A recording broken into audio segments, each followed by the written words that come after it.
Hi, everyone, and welcome to the November meeting of Mount Alexander Shire Council. I'd like to begin by acknowledging that we meet here on Jara country, of which the members and elders of the Jara community and their forebears have been custodians for many centuries and have performed age-old ceremonies of celebration, initiation, and renewal. We acknowledge their living culture and their unique role in the life of this region.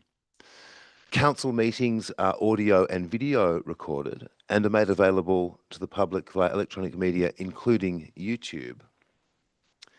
Now, I note that all 8 councillors are present. We have no apologies or leave of absence. Do we have any declarations of interest or conflicts of interest, councillors? No? Confirmation of minutes. We need to confirm the minutes from October. Will someone move that we confirm the minutes? Thank you, Councillor Driscoll. Thanks, Mayor. Yeah, Mayor, I'd like to move that the minutes of the meeting of the Mount Alexander Shire Council held on the 21st of October 2025 be confirmed. Thank you. And do we have a seconder? I'll second it. Thank you, Councillor Walker. All those in favour? Carried.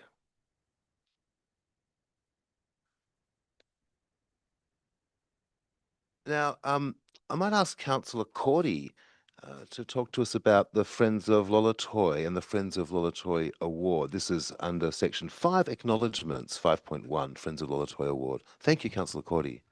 Thanks, Mayor Hayden. Friends of Lolotoi Award. Castlemaine has a special connection to the people of Timor-Leste through the Friends of Lolotoi, who in 2022 marked 20 years since East Timor-Leste, gained independence. In August 2025, the Castlemaine-based Friends of Lolotoi were awarded the Odom de Timor-Leste Medalla, the Order of East Timor Medal. This incredible achievement was awarded in recognition of the gratitude and appreciation for the support of the Friendship Group, which has existed since 2009. The medal was presented in Melbourne by the President of East Timor, Jose Ramos Horta. He's been around for a while. So I'll just get the award out so people can see that. Just bear with me for a moment. So it's a fabulous award for the Friends of Lolotoi, and it's a very prestigious award. And when you think about the work that's gone into it, to be awarded by our group in Castlemaine or Mount Alexander Shire from an overseas country, one of the newest nations, Timor-Leste. It's a wonderful award, and they've also got a certificate. So, to be presented that by the President of Timor-Leste is a wonderful award. So I'll just share with you a little bit more about what Friends of Lolotoi are up to. Basically, they raise funds and they continue to undertake important projects, partnerships and advocacy in Timor-Leste. They fund small-scale chicken production, not small chickens, but small chicken farms, developing edible school gardens in each of the 7 succos in Lolotoi as part of a permaculture program. They're keeping the library at OPA open by employing a teacher with library skills to run the library. And we know we love our library, and I'm sure they love their library too. In doing this, a valuable resource in the community becomes available to a broad range of people, kinder and school-age students, staff, youth groups and older people in the community. They're supporting a sewing group and giving members of the community an opportunity to generate income and build networks. They're providing food essentials during the hungry season, the COVID pandemic and natural disasters. They're also providing supplies to local communities, includes tools, sewing machines, haberdashery, computers, monitors, iPads, musical instruments, everything. Reference material for teachers, baby clothes and blankets, just to name a few. Friends of Lolotoi are also taking a longer-term strategic approach to projects and programs in coming years. This approach is seeking to develop skills, capacity and people within the community to contribute to the advancement of Lolotoi as a priority. Mount Alexander Shire congratulates and thanks the Friends of Lolotoi for the Order of East Timor Medal and for their significant contribution and support to the Lolotoi communities. And I also just note that I really appreciate the work with our CEO and directors, but particularly Director Knight, in reaching out to Friends of Lolotoi, but a wonderful community group and a real credit to our community. Wonderful people that give up their time, year in, year out to fundraise for people that are less fortunate than us. So congratulations to Friends of Lolotoi. Thank you.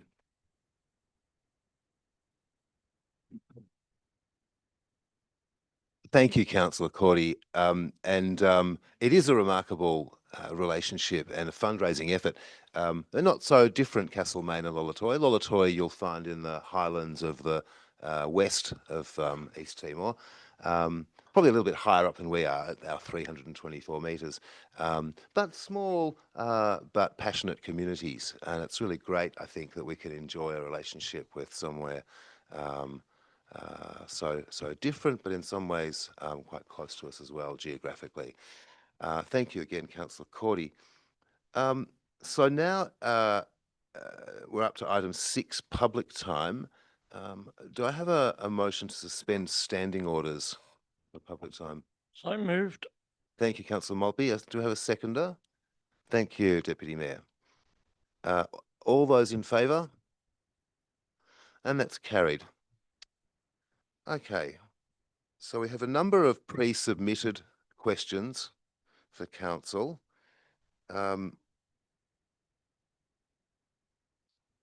I would like to respond to the first one,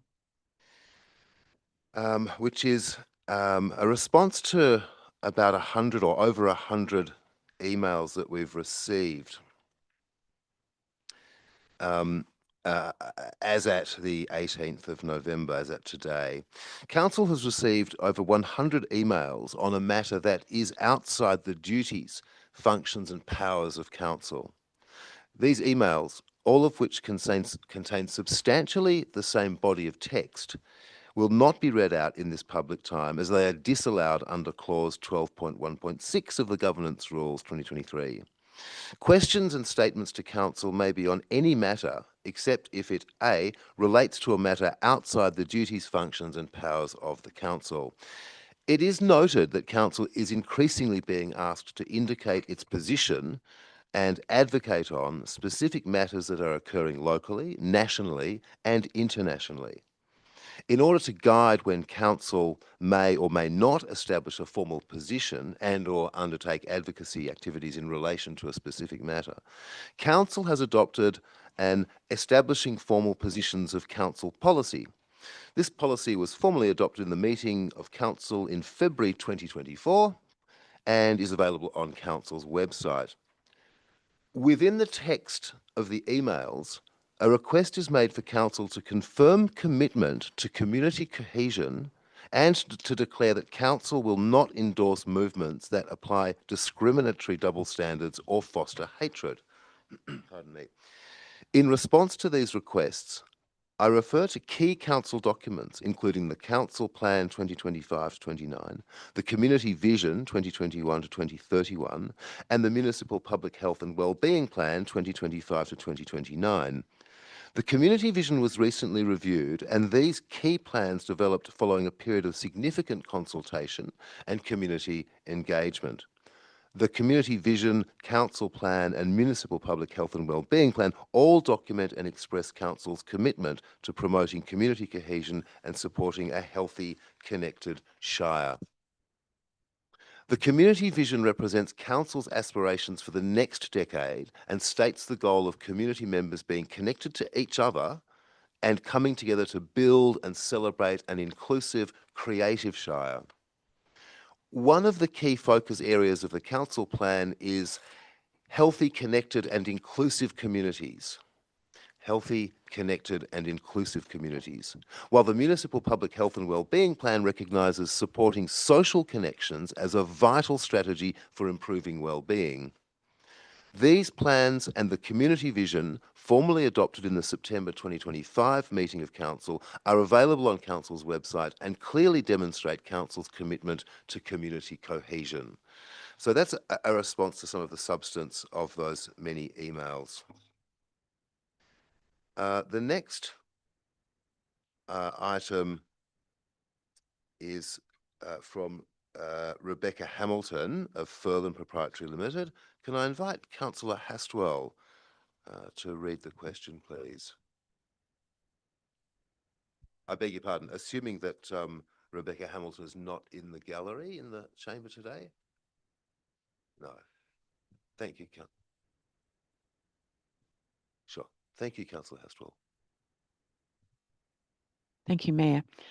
So reading from Rebecca Hamilton's question, we are a farming business and pay rates across 3 shires.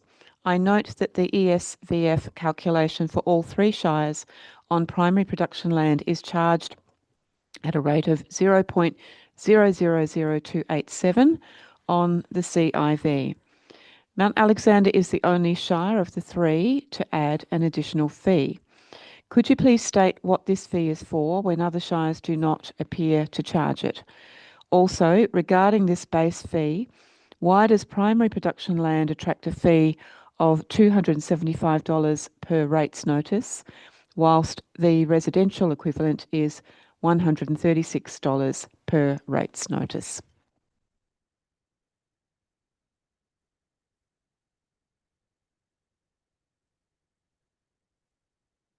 Can I invite Director Landy to respond to that, please? Thank you, Mayor, and thank you, Rebecca, for your question. I understand that our rates team has provided you with some information regarding single farm enterprise exemptions, and I won't go into individual circumstances or details in my response, but I can certainly address your questions regarding the Emergency Services and Volunteers Fund base fee, or fixed fee as it's called, and its application in council rates. The Emergency Services and Volunteers Fund levy is a state government levy. All councils are legally required to collect this levy on behalf of the state government, and all money collected is transferred to the State Revenue Office. We don't retain any part of the levy paid by residents.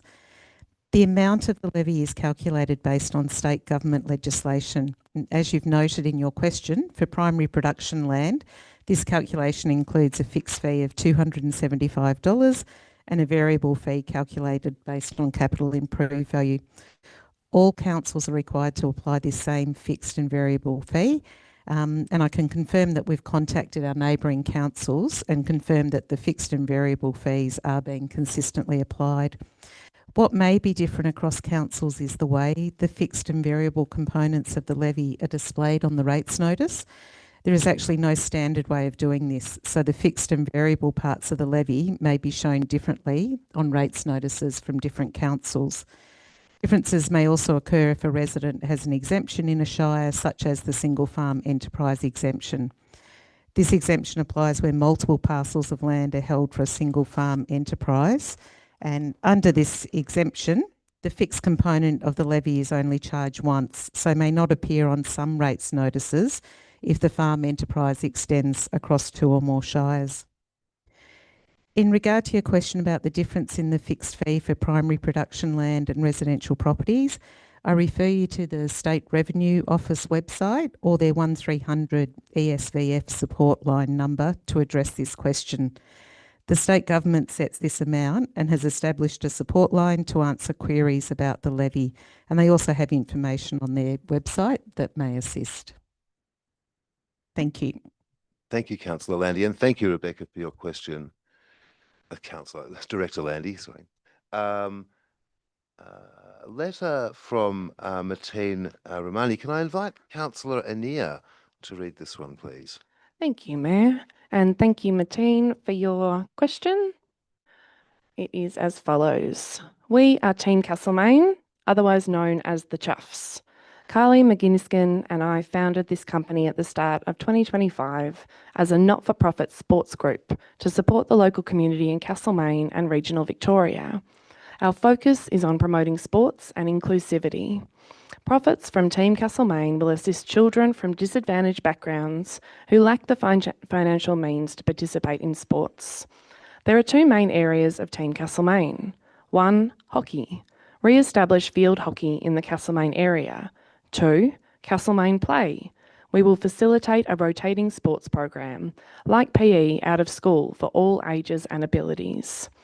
Major achievements in our first year include establishing relationships with the local Jara network and having 2 local Aboriginal artists design our playing kit. We want to represent our community and our Indigenous community every single week we play. Achieving 100 members in our first year. Entering 3 adult hockey teams in the Bendigo Hockey Central Victoria competitions. Over 30 juniors participating in Hook Into Hockey, a beginners junior hockey program.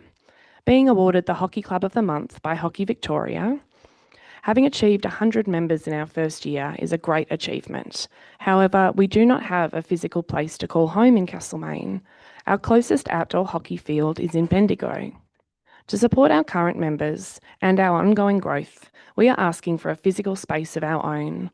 This ideally would be an AstroTurf area, minimum 2 tennis courts in size. The larger the better, and preferably with access to toilets.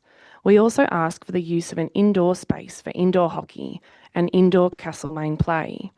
We have received indoor hockey boards from Hockey Victoria, but we have nowhere to play. So, our asks are, 1, could we please have an outdoor space to call home? 2, could we please access an indoor space to play indoor hockey? Thank you kindly. Thank you, Councillor Anir, and thank you, Mateen. I invite Director of Infrastructure and Development, Michael Anir, to respond to that, please. Thank you, Mayor, and thank you, Mateen, for sharing your achievements of Team Castlemaine and the future directions that you have set out. I understand discussions have been held with council officers regarding your needs, and those officers are happy to meet with you and continue the discussion, and also understand some of the new information that you have provided tonight, so that we can then better discuss with you how your needs may be met. Troy Lyons, our Active Communities Coordinator, will be in touch to set up a time to meet with you. Thank you. Thank you, Director Anir, and thanks again, Mateen. Now, I know we have at least one question from the chamber. Where possible, a response to a question raised during public question time will be provided tonight. However, where the matter requires further investigation or consideration, the question will be taken on notice and a time for providing a response advised to the Speaker. In accordance with Clause 12.1.5 of the Governance Rules, questions of Council may be on any matter except if it 1, relates to a matter outside the duties, functions and powers of the Council, as we stated earlier. 2, is defamatory, indecent, abusive, offensive, irrelevant, trivial or objectionable in language or substance. 3, is aimed at embarrassing a councillor or a member of Council staff. 4, relates to personal matters. 5, relates to the personal hardship of any resident or ratepayer. 6, relates to industrial matters. 7, relates to contractual matters. 8, relates to legal advice. 9, relates to a planning matter already listed on the Council meeting agenda. 10, relates to matters affecting the security of Council property, or 11, relates to any other matter which the Council considers would prejudice the Council or any person. I'll give you, you'll have 3 minutes to speak, and I will wind you up after 3 minutes. Christine Henderson, would you like to come to the lectern, please? Thank you. Thank you, Mayor, and congratulations on your appointment. Good evening, councillors and staff. Nice to be here again. So my question is about cats, and it comes from me and also is endorsed by Friends of the Box Ironbark Forest. And I'm hoping it could feed successfully into your biodiversity strategy, which is going to be developed. The massively destructive impact of cats, including pet cats, on birds and other wildlife is widely recognised, in contradiction to the common claim by cat owners that my cat doesn't kill anything.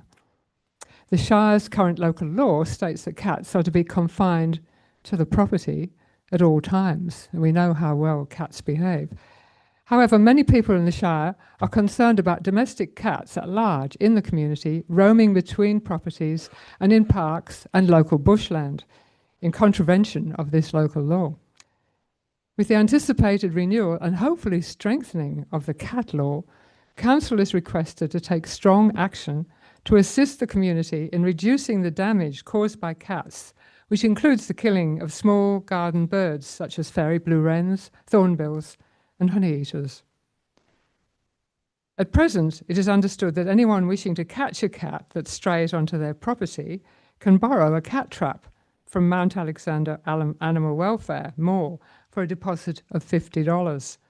The request to Council is as follows: to mount a 12-month cat confinement campaign, including but not limited to the following actions. 1, widely publicise the local law that cats are to be contained and promote compliance. 2, advertise the availability of cat traps from MORE, encouraging the community to assist Council in compliance with the local law. 3, continue these 2 actions throughout the 12-month period. We've got a very good communications department. I'm sure they'll be very good at it. 4, ensure that MORE has adequate supplies of cat traps. 5, allow a reduced deposit on cat trap hire for pensioners and those on a low income.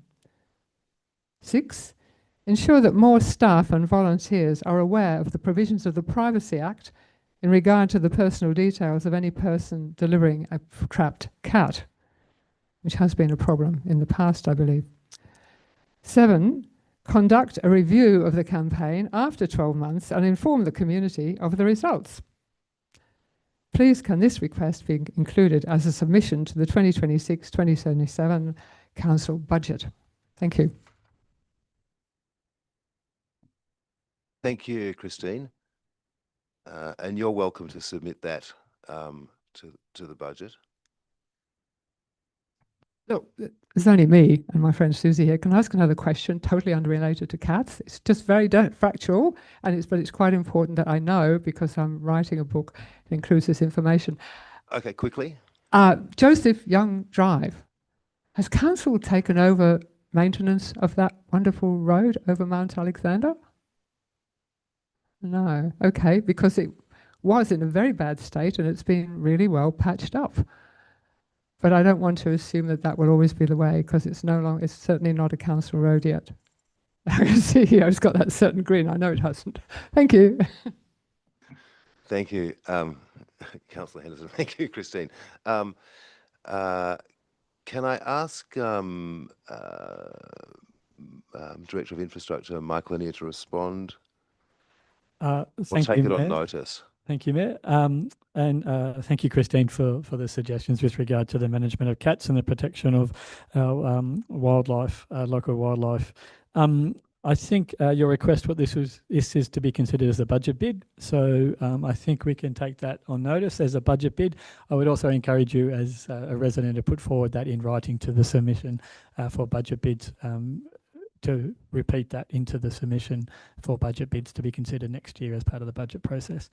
I do also share that the domestic animal management plan is likely to come to the December Council meeting for review, of which it includes aspects that look at the management of domestic animals, those being namely dogs and cats.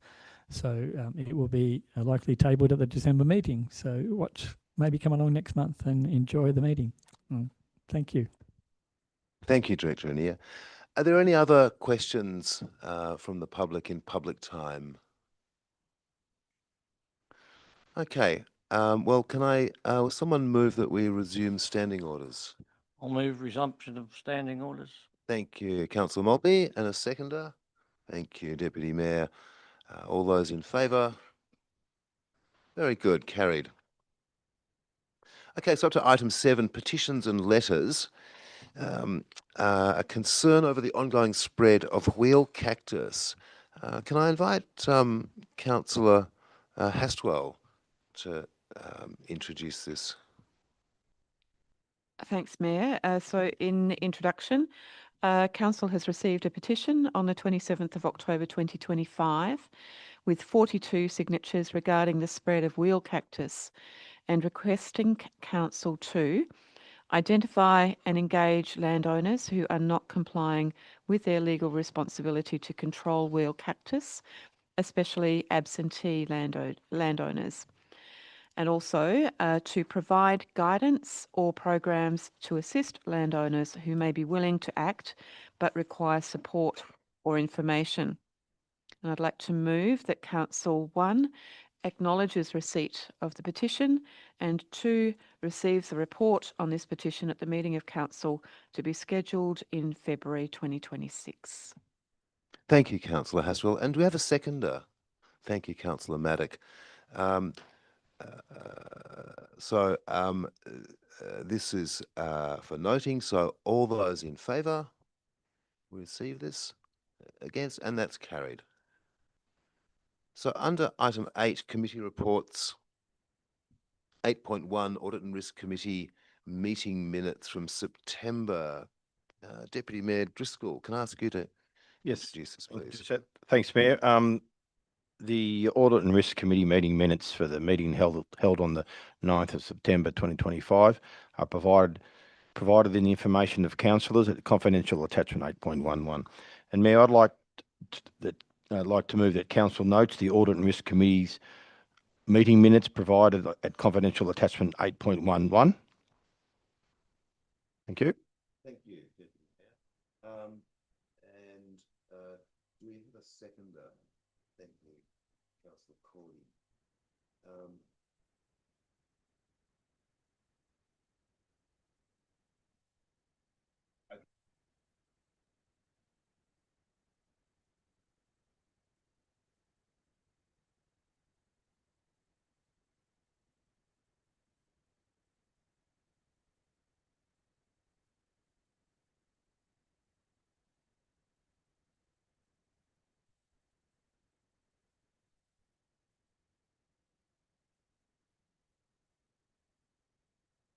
Yeah, thank you, Mayor. The 2025 to 2029 Municipal Public Health and Wellbeing Plan, otherwise known as the MPHWP, outlines what Mount Alexander Shire Council will do in partnership with government, health and community service organisations over the next 4 years to protect, promote and improve community health and wellbeing across the Shire. The MPHWP has been prepared in accordance with the Public Health and Wellbeing Act 2008 and aligns with the Victorian Public Health and Wellbeing Plan 2023 to 2027 and the Council Plan 2025 to 2029. The core foundation of the MPHWP addresses social, commercial and economic determinants of health and is informed by local data, evidence and engagement. The purpose of this report is to present the financial year 2025 to 2026 MPHWP annual plan actions for endorsement by Council. Implementation of these actions will be guided by the Healthy Mount Alexander Alliance and progress will be reported to Council on a quarterly basis at future meetings of Council. And the motion for this is that Council 1 endorses the 2025 to 2026 Municipal Public Health and Wellbeing Plan, annual plan, and 2 notes the quarterly 2025-2026 Municipal Public Health and Wellbeing Plan annual plan progress reports will be presented at future meetings of Council, commencing with Q2. Thank you, Councillor Maddock. Is there a seconder for this? Thank you, Councillor Anir. Is there any opposition to this item? No? Okay, Councillor Maddock, would you like to speak more to your motion? Yeah, thank you. And only just briefly to sort of underline the importance of these services in our community and the wonderful job that our officers do collaborating with the various providers in town to get the very best that we can for our community. I think overall, everyone's doing a really excellent job, and it is just so important for our community, particularly being rural and with disadvantaged communities within the Shire that may have trouble accessing these services at further distances. So the advocacy for keeping these services here, expanding the service here is vital, and there's a number of actions in the plan that speak to that directly. And I'll just read out a couple just as exemplars here. So develop networks between community pantries and community groups addressing food shortages, advocate for resources for implementation of the Mount Alexander Food Relief Network, advocate for the continuation of the Healthy Loddon Campaspe and its initiatives, use of the 2025 Active Living Census data to prioritise actions for the 2026 to 2029. Advocate for upgraded footpaths, crossings and lightings in priority areas. And there's many, many more in there. They're all really important. And I think it's great we're doing this work, and I fully support it. Thank you, Councillor Maddock. Councillor Anea, would you like to speak now? Yes, thank you, Mayor. I think the Municipal Public Health and Wellbeing Plan is one of those key documents I talked about a bit earlier that, you know, is such a huge undertaking, but provides such a lot of guidance in where we direct our energy over the next 4 years in partnership with other local and not so local organisations. I think it's always challenging in the first year because we are adopting a budget before we have these two major pieces of work, the Municipal Public Health and Wellbeing Plan and the Council Plan. So the first year is often limited in scope by what has been budgeted for. Regardless, I think that the actions for the first year annual plan are really great and really make very clear our commitment to the areas that we know need more work in our community. I think I'm always pretty shocked when we do the Municipal Public Health and Wellbeing Plan by some of the statistics around our community, and just things like in terms of mental wellbeing. You know, we still have quite a high rate of very high psychological distress. We have a higher than the state average of suicide. We have a higher than state average of food insecurity. Adults are not eating enough fruit and vegetables, of which I am unfortunately one. Adults are not sufficiently active here. There is a higher level of risky alcohol consumption, which probably informs that higher rate of alcohol-related family violence incidents. 78% of our Shire is a bushfire risk area, and we don't have as much UV protective shade in public spaces as we could. We also know that the rates in family violence are continuing, if not rising. So I think, you know, the plan and the statistics and the community that we have, we know that there's work to be done in a number of ways on that public health and wellbeing. I think that advocating for more place-based local services is so important, and it is something that we will continue to do. One of our actions is advocating for more funding for resources, support and connection spaces for older adults. We do have, again, a disproportionate amount of older adults in our Shire, and we know that they are at higher risk of isolation, loneliness, because we don't have that good connection.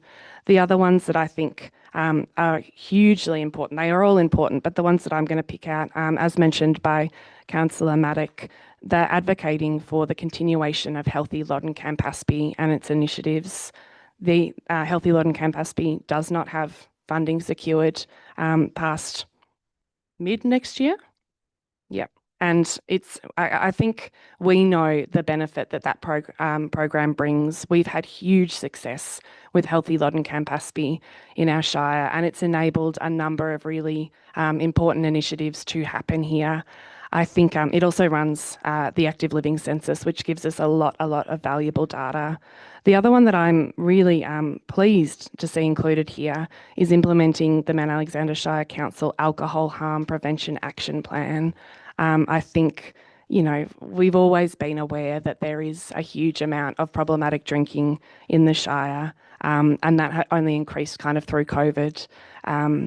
it is so important to have just to keep an eye on it. And I say this as someone who's had my own struggles with alcohol and is very happily sober now, but I do know that alcohol creeps in, and I think particularly spending time with quite a lot of young people and teenagers, the harm is happening young, and I'm pleased to see us doing work in that space, as well as establishing and promoting alcohol and vape-free outdoor spaces and events, which again I think young people are really thriving on vaping, which is not a great thing.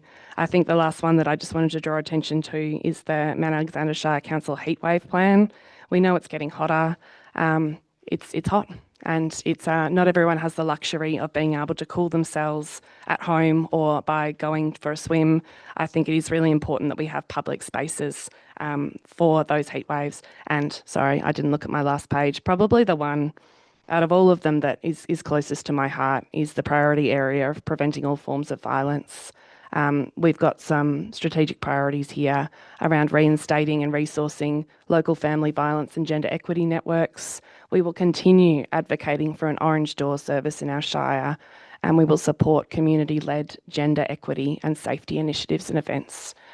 So all of these things sound really, really positive to me, and I'm very pleased to support it.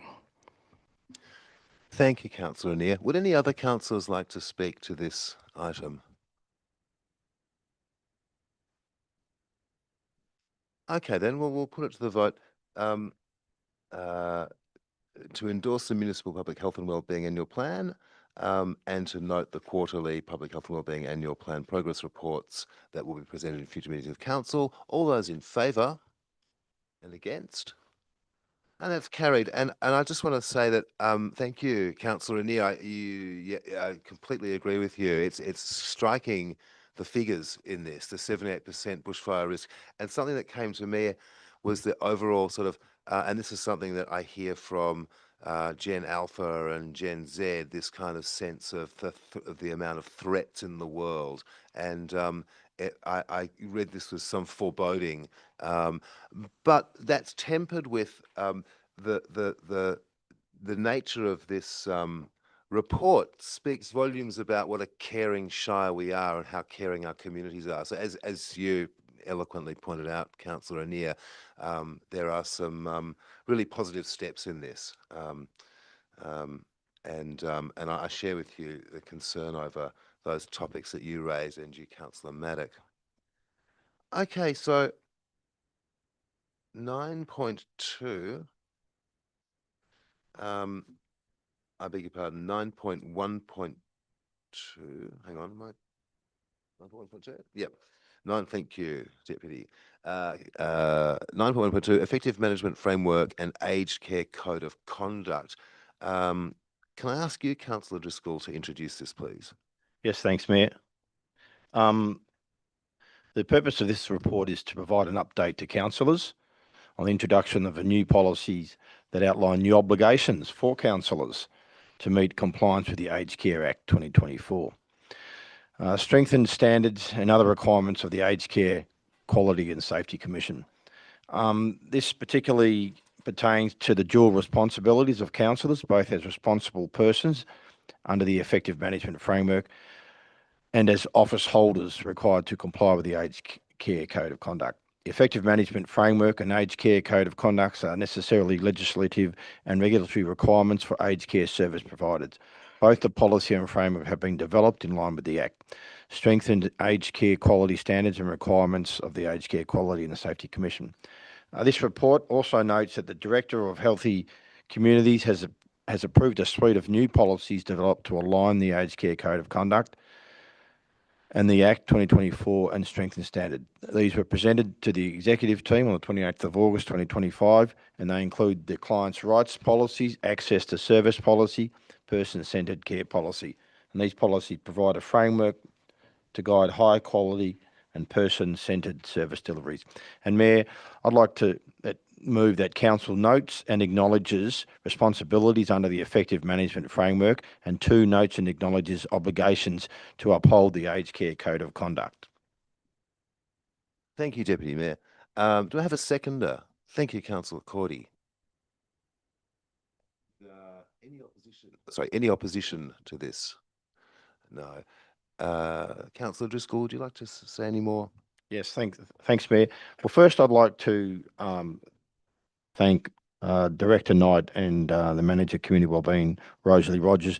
If people recall that we as a council a few years ago voted that we would continue to do this, there's a lot of regulations in this, and unfortunately the way it works is that council laws become the responsible people there, which has ramifications as we've spoken before. This type of program and suite of information aligns it up so that our risk going forward is a lot less. Unfortunately, there's still always be a risk for these things, but it certainly is a lot less when you cover off all these things with checklists. There's a lot of work in this, and so I personally, and I'm sure other councils, want to thank the officers for getting this, because the harder they work with these things, the lessons of the risk that we have. So I think all councillors should support this. Thank you. Thank you, Councillor. Councillor Cordy, would you like to speak now or reserve your right? No, I'll speak now. Thank you, Mayor. Look, aged care is extremely important. Let's face it, we're all getting closer to it every day, and you know, it comes around quicker than you think. So you know, we want to get it. We want to make sure it's as good as we can. My background working in the public hospital system is that I've done a lot of work in the aged care area, and just reading the report, looking at the legislation around aged care, it's huge. And you know, council as a service provider in this space, we've got to have everything in place. And I'd also commend the work of Director Knight and Rosalie Rogers and the fantastic team we've got in place. So yeah, very important, but as I say, it comes around quicker than you think. Thank you, Councillor Cordy, for that salutary warning. Would any other councillors like to speak to this? Yeah, Councillor Anea. I'm now, you know, looking at my own mortality and thinking that I'll be in aged care sooner than I think. I think, I mean, what I've really taken out of, you know, we did make the decision back in 2023 to remain in aged care, and thus became the only council in our immediate location to do that. And I think, you know, I still think it was the right thing to do, because we know how much our community wanted us to do that, particularly users of our aged care services. I think what I've really picked up from a lot of this, and kind of a continual frustration that I just wanted to, I guess, draw attention to, is under the issues section, under the title Delayed Act. And I'm just going to read that out. So the delay of the Act has created prolonged uncertainty for service providers. Many critical components, including the aged care rules and strengthened quality standards, are still in draft or to be released. As information is finalised and further changes occur, more policies will be required to meet regulatory compliance, including a whistleblower policy. Given the sector has been provided additional time to prepare, providers have been informed there will now be less leniency once the Act comes into effect on 1st of November 2025, which was a couple of weeks ago. The challenge remains in having limited time to prepare once information is finalised, and interpreting reforms to communicate to clients who are already confused. This contradicts the objective of placing clients at the centre of the aged care system. And I think really the reason I wanted to draw attention to that is that the huge reforms in aged care are ongoing, and kind of putting many vulnerable older people in very challenging positions, as well as service providers like us who are doing our best to look after these people who do need additional help. I think what has been so reassuring through this time that has really been very confusing is that we have such a fantastic team managing this side of the organisation. Obviously, Director Knight and the manager, Rosalie Rogers, who knows more about this than anyone I have ever met. But I think through talking to Rosalie particularly, she has really drawn my attention to the fact that the people who are suffering the most from the delayed Act and the delayed clarity around what is coming next are the older people themselves, some of whom are dying while waiting on wait lists to receive the services they need. So we are doing our best. We are ticking off all our regulatory requirements and doing what we need to be responsible people and to continue providing aged care. But it's not going well, and we really need that clarity to continue to be able to deliver those services in a responsible way that actually meets the people who need them. Thank you, Councillor Anir. Any other councillors like to speak to this? Yeah, Councillor Walker. Just briefly, and speaking as someone who's going to stay young forever, we are an ageing shire. My recollection, I have to be corrected, I think we're about the oldest shire in the state, although I do look forward to next year's census because I think there's been significant demographic change there. But one, I think it was courageous of the previous council to say they'd remain in this sector, and all the reports are that doing an excellent job there. It is a difficult sector to work in. Some of the reports I get from other areas about some of the challenges are being faced there. I think it's to the credit of the Shire and to the team working on it, what they're doing. And so I'm very happy to endorse this. Thank you. Thank you, Councillor Walker. Any other councillors like to speak to this? Okay, well, let us. Oh, I beg your pardon. Yeah, sorry, your right of reply, Matt. Thank you, Mayor, but I'm okay. Okay, thanks. Okay, let's put it to the vote. All those in favour? And that's carried. And pursuant to what my fellow councillors have said, it's another one of those huge decisions that the previous council made, which I think is so impressive. And this is the decision to stay in aged care, I think, kind of puts us on the right side of history, not just because we are a shire with an older demographic, but we just look at the demographic trends across Australia, regardless of the local government area. The recognition of that previous council and this council that there are some things that local government is just really super at, and we are the most connected tier of government in relation to connection to our community. And in aged care, this is really fundamental to good service delivery. And I want to thank the team under Lisa Knight for managing this enormous workload. So 9.1.3, the homelessness project wrap up. Can I invite Councillor Hastwell to introduce this, please? Thank you, Mayor. So the purpose of this report is to provide an update to Council on the homelessness project as funded in the 24-25 annual budget. The project commenced in November 2024 and concludes in November 2025.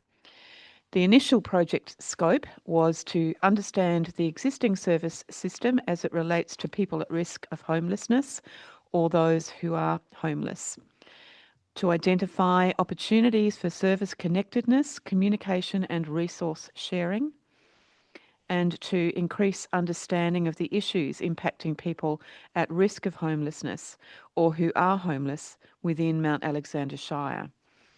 This scope was broadened to include family and gendered violence and food relief and food insecurity portfolios. The project has achieved and exceeded its initial scope. As a result, new partnerships were established, facilitating a commitment to increase service delivery in the Shire, leading discussions around new and innovative ways of working and collaborating between community and funded services that respond directly to the needs of the Shire. And I'd like to move that Council notes the outcomes of the homelessness project. Thank you, Councillor Hastwell, for moving that. Do we have a seconder? Thank you, Councillor Anir. Councillor Hastwell, would you like to speak more to this? Thanks, Mayor. Yes, this was we had a presentation on this project a few weeks ago, a presentation from the project officer, Joe McMahon. And it was, I think I said at the time, one of the most moving and inspiring projects that I have heard detail of while I've been on council. Extraordinary work, outstanding work, and a very impressive approach as well as outcomes. So I'd like to congratulate Project Officer Joe McMahon for this outstanding work, and also for the support of other staff in the Healthy Communities Directorate. It's a vital area, and we know that it affects people across our shire. Some of those people are more visible perhaps to us, and some are less visible, but it is a significant issue. The process that has been undertaken has been exceptional, with some powerful outcomes. And I'd just like to provide a little bit more detail on that. So the council's investment in the project demonstrated leadership and commitment to strong engagement and stewardship. And that's a very important thing for council to recognise and to really take ownership of its role in relation to these complex issues where there are many services and groups involved. The approach assisted with the identification, increased understanding, positive advocacy, and responsiveness to challenges and complexities such as homelessness, family violence, and food insecurity, all of which are identified in the as priority areas in the 2025 to 2029 council plan and the municipal public health and wellbeing plan that we've just been speaking about a little bit earlier tonight. The project, excitingly, has both achieved but also exceeded its initial aims.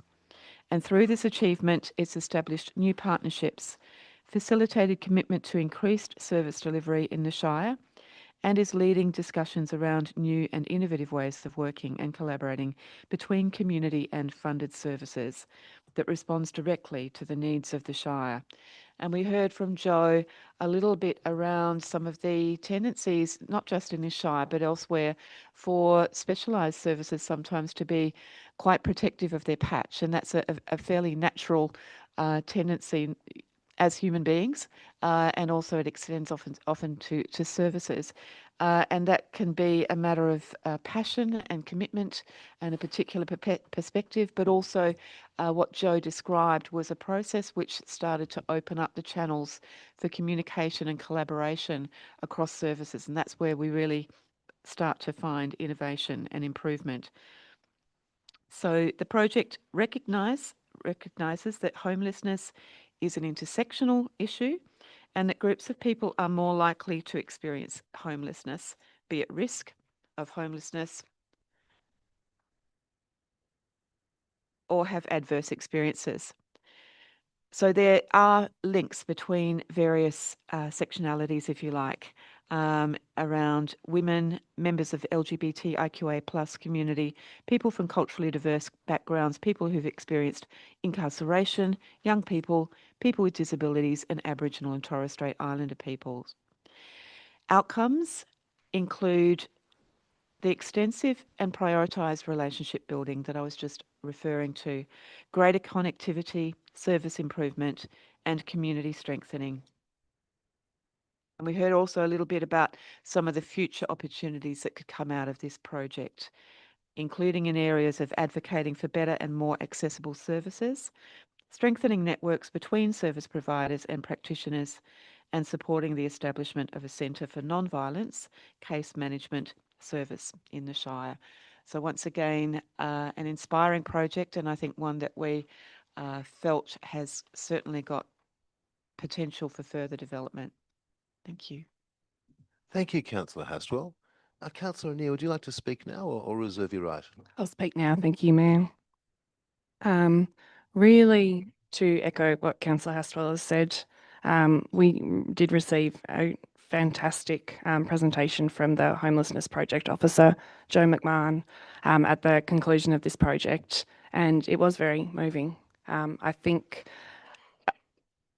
we are very, very lucky that Joe was the officer in this role, because what she was able to bring to the project with her experience and her background and just her ability to get lots and lots of different people and service providers in a room together, that was very special. And I think she really added a lot to the role because of her ability to connect people so well.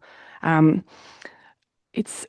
feel this project came from, I don't know, I think it came from a budget bid last year before, from a local woman who got in touch inquiring about a comfort station. So she'd seen this model be successful in other places, and her background meant that she was very in tune with this stuff. And you know, I think it was the year that we really noticed the visible homelessness, which had never really been a thing in the Shire before. We have luckily not experienced much visible homelessness and rough sleeping before, although we have obviously experienced a lot of homelessness that is less easy to see.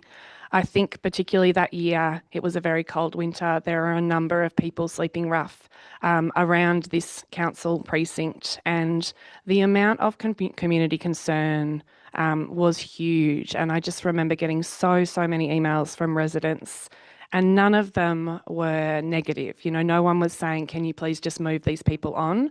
They were all saying, what are you going to do to help? How can we help?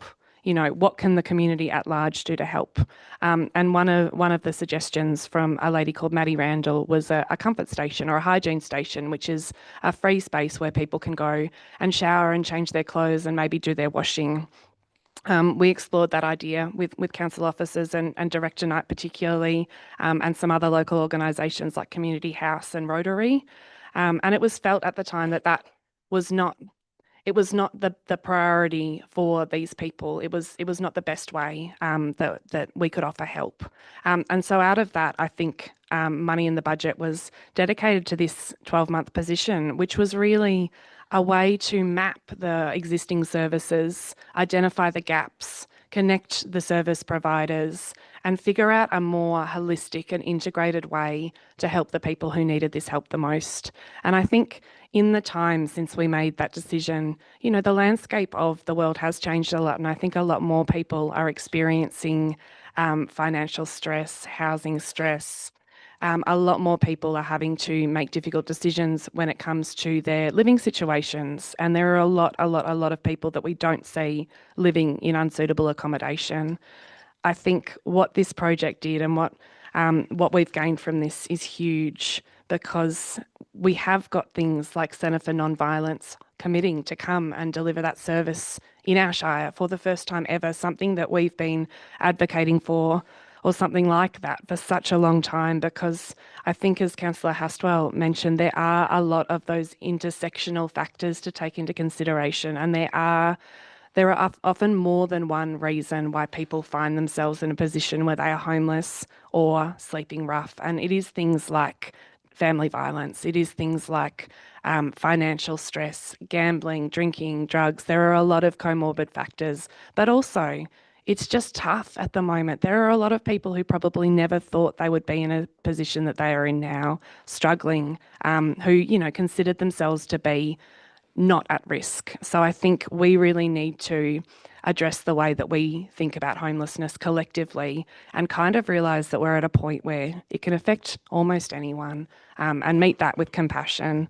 This project has been incredible, and what has been shared back to us, what has been achieved in this year, I think is so impressive. And I know that there is more work to be done here, and you know, hopefully that is something that council is able to be a part of in the future, because I don't see the need getting any less. I think that need is still out there, and I feel that you know, for a small shire like ours, where we are very connected to the community, there is no way for us to not know what is happening. And I think that really requires us to act as much as possible and do what we can and advocate for more. But I think I'm so proud of what has been achieved through this project, and particularly Director Knight and her team, particularly the project officer, Joe McMahon, have just done such a wonderful job. And it's, you know, I think what I really took away from this was how much it did exceed what we thought might be possible, and that is so special. So I absolutely am thrilled to note the outcomes of the homelessness project, as well as hoping that we can do more in the future. Thank you, Mayor. Thank you, Councillor Neer. Would any other councillors like to speak to this? Yeah, Councillor Driscoll. Thanks, Mayor. First, I'd like to thank Director Knight and the Council Officer Joe for a lot of good work here, but also reach out to the stakeholders. We had 25 different stakeholders, and unfortunately, often companies work in silos, and so they do a great job, but they don't communicate with each other. I think this, to a great extent, this helped everybody talk a little bit more. It's still a problem, obviously, but at least they're talking to, trying to do things, and there's a lot more togetherness than there has been. So I want to thank those stakeholders. Thanks, Mayor. Thank you, Councillor. Any other councillors like to speak to this? Just very briefly to endorse what the others have said and note the importance of the work around homelessness and what's been done, and to congratulate the team, but yeah, endorse the comments already made. Thank you, Councillor. Any other councillors like to speak to this? Councillor Hastwell, you have a right of reply. Thanks, Mayor. I think we've covered it really well, and just congratulations again.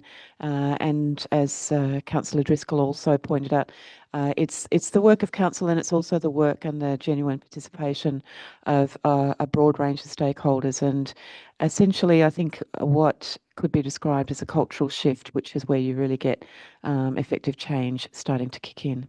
Thanks. Thank you, councillors. So we'll put that to the vote. All those in favour? Oh, no, I went too soon, maybe. That's carried and hydrated. And just to note the eloquent comments of Councillor Anir and Councillor Hastwell and others. I have nothing really to add, except just to note too that impressive list of stakeholders, and again that speaks to the care that is in our beloved community. So under 9.2 natural environments, we don't have any reports tonight. So we move on to 9.3 infrastructure, and the first item under infrastructure is 9.3.1, the planning application for 329 Sears Road, Welshman's Reef. Can I ask Councillor Maltby to introduce this, please? Thanks, Mayor. The purpose of this report is to enable Council to consider an amended planning application for the use of land as a place of assembly function centre at 329 Sears Road, Welshman's Reef. The application has been referred to Council for determination due to the receipt of 19 objections, comprising 16 original objections and 3 new or amended submissions, alongside 5 original submissions of support. Council officers recommend approval of the revised application. The original application was presented at the meeting of Council on the 15th of July 2025, where Council resolved that this matter be deferred to a future meeting of Council to allow Council officers to propose to the applicant that they consider revising the proposal to remove the place of assembly large events component subject to further detailed review, including re-referrals and public notice. Following this resolution, the applicant submitted a revised proposal, which was re-advertised and resulted in 3 objections to the amended application.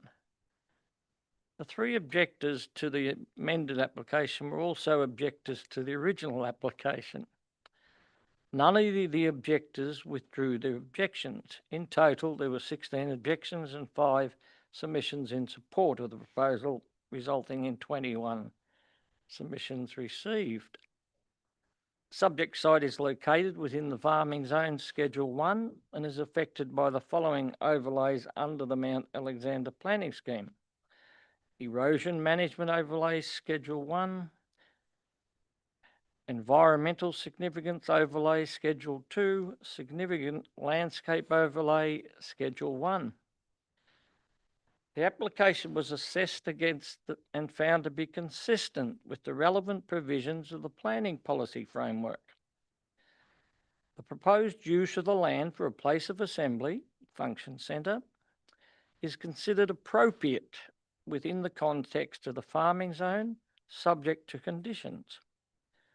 The proposal supports rural-based tourism and community engagement opportunities, contributing to the diversification of land use in the area without compromising the ongoing agricultural potential of the land.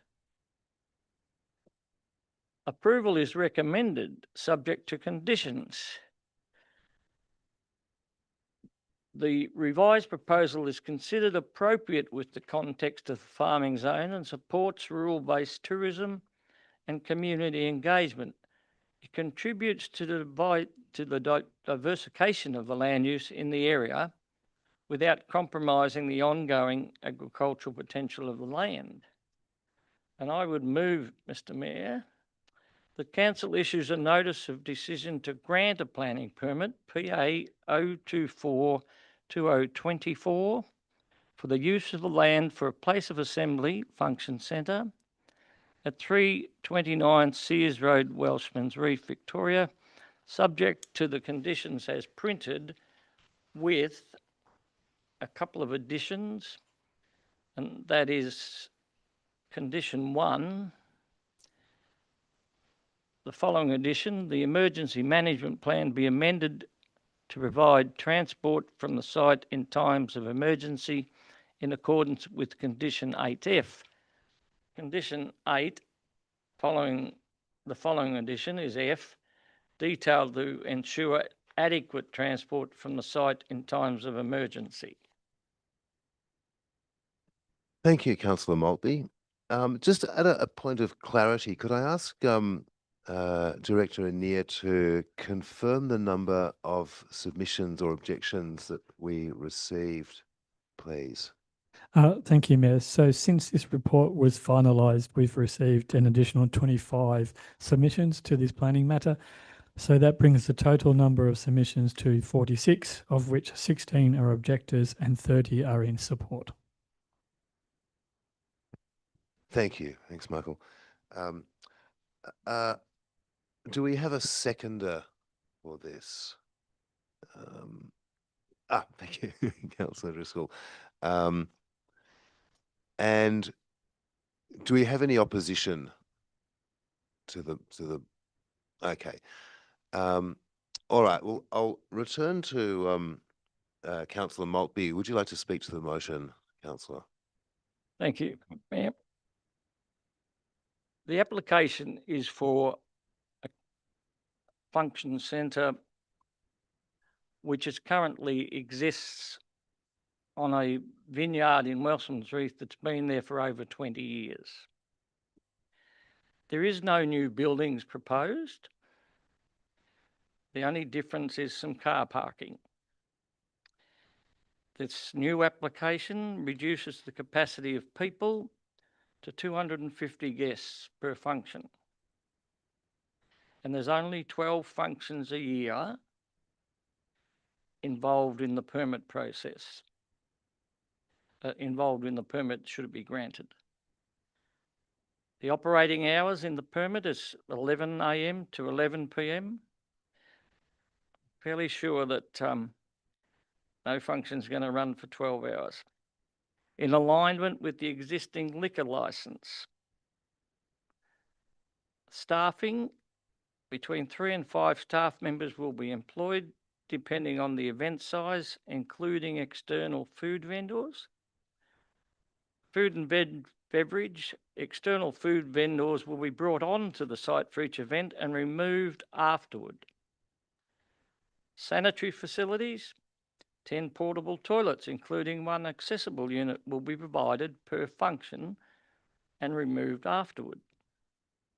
Entertainment, live music performances, both indoors in the current winery and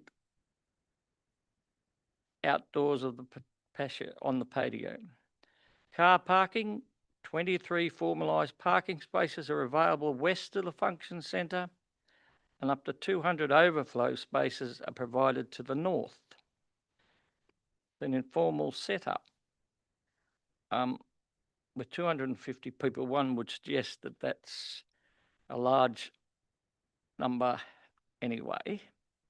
The other thing that needs noting is that the referral authorities on both occasions have had no objections to the application.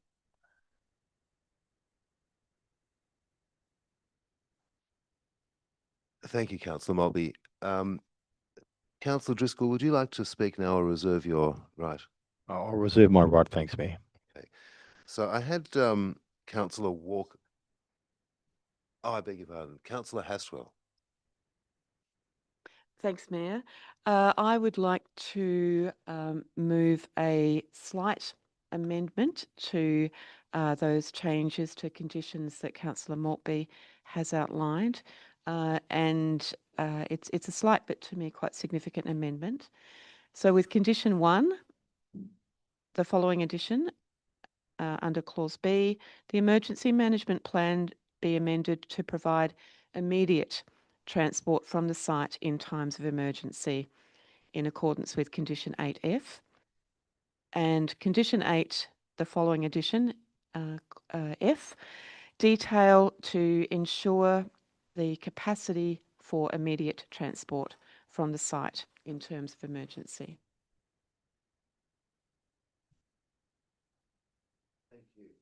Thank you, Councillor Haswell. Do we have a seconder for Councillor Haswell's amendment? Thank you, Councillor Maddock.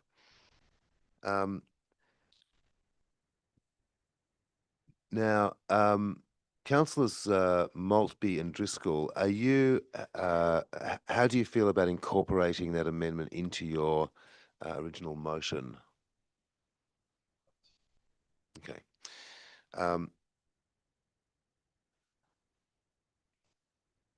Yeah, that's not supported. Okay. So we'll proceed to deal with the amendment. Councillor Haswell, do you want to speak to your amendment? Thanks, Mayor. Yes. The amendment is particularly has in mind the concerns that have been raised by a number of objectors, and I've been out on site and fairly familiar with the context there. The concern really there is about in case of emergency and the need for immediate evacuation. So we know that this is in a bushfire prone area.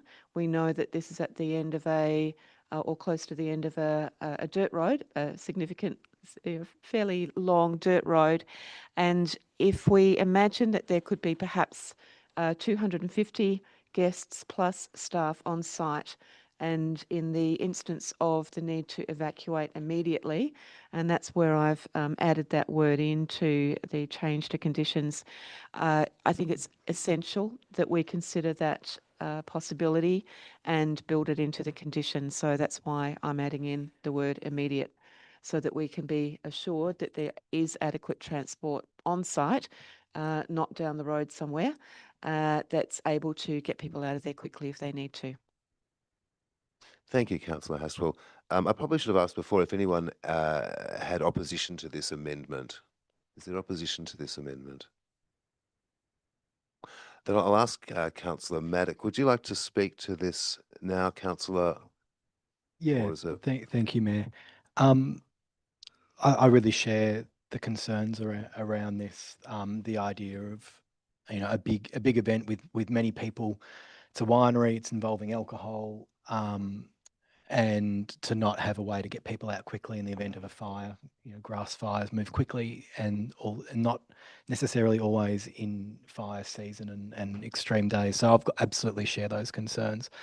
I weigh that against the practicality of what this amendment would do, and we've had that outlined to us by Director Anea, in that would apply to the venue, not just for the events, but year round. And So I second the motion because I think it's really important to underline, and I think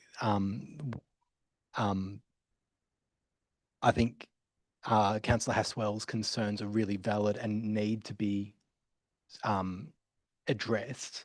And I think in the amendment that was accepted by the mover and the seconder, personally, I feel satisfied that we have that covered there on the advice of Director Anir. So I'll leave it there. Thank you, Mayor, and thank you, Councillor Haswell. Thanks, Councillor Maddock. Any other councillors like to speak to the amendment? Yeah, Councillor Anir, Can I ask a clarifying question? please.